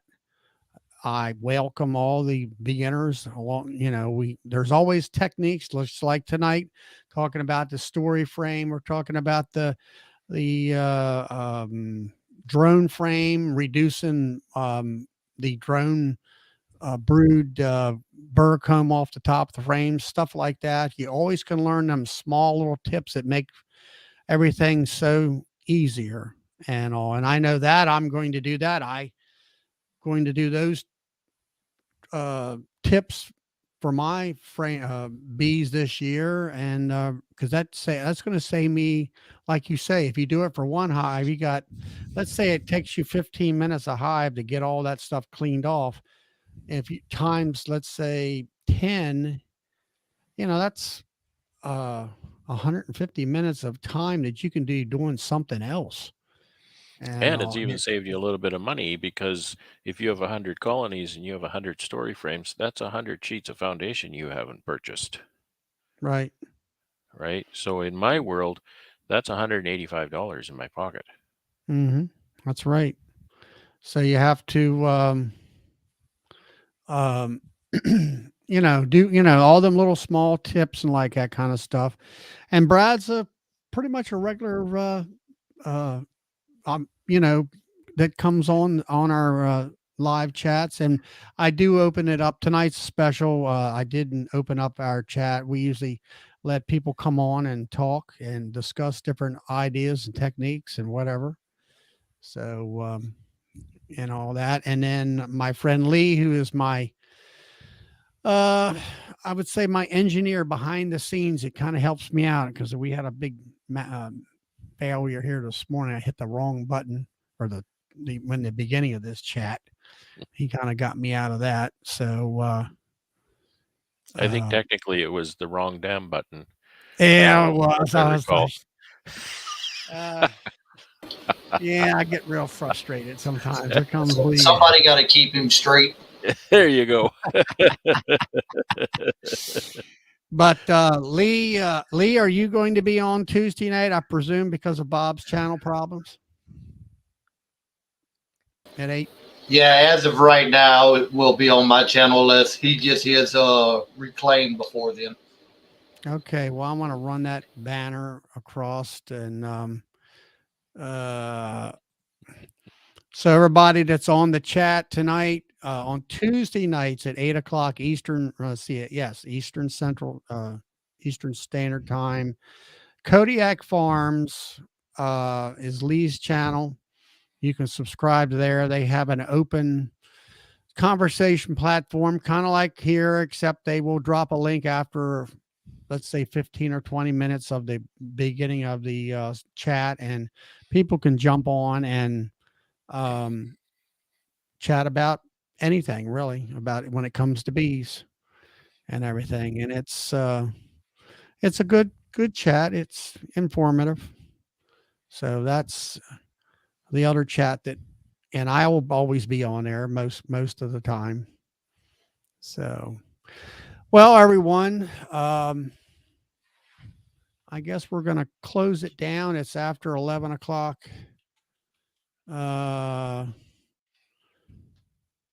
Eastern Standard Time. We've been here for over 3 hours.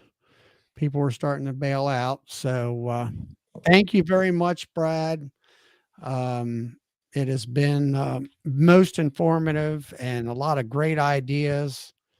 And hopefully this will help out a lot of folks when it comes Well, to. thanks for having me, Charlie. It was fun. It was my Well, you're pleasure the to one that offered, and share. I was just overwhelmed and pleased. And I mean, our friendship is relatively brand new. I think James was the one that kind of told you to come to my That's channel. right. And I met James McNally.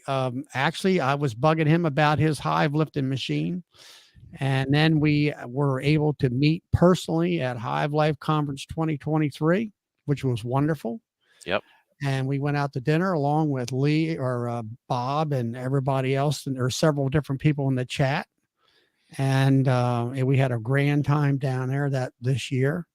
So I also put up my second half of my of the trade show tonight. So anybody wants to take and check that out to get an idea of what it was all about. I mean, Ian was there. Bob Benny was talking down there that night. Everybody was there but me. I know, Charlie. Yeah, well, There- you're going to come next year. We're all going to get together and have a grand time. Come on down early and hang out and all that kind of stuff. So I'm going to go ahead and shut the broadcast down now, and Alrighty. and we'll Well, say thank you, good night to everybody. If Sunday night, sometimes I get a little bored, so if it gets around 8 o'clock, you might get a notification that I might be going live just to sit back and chat and invite anybody who wants to come into the chat room and chat. So good night, and may you have great luck with your bees wherever you're located. Good night, everybody.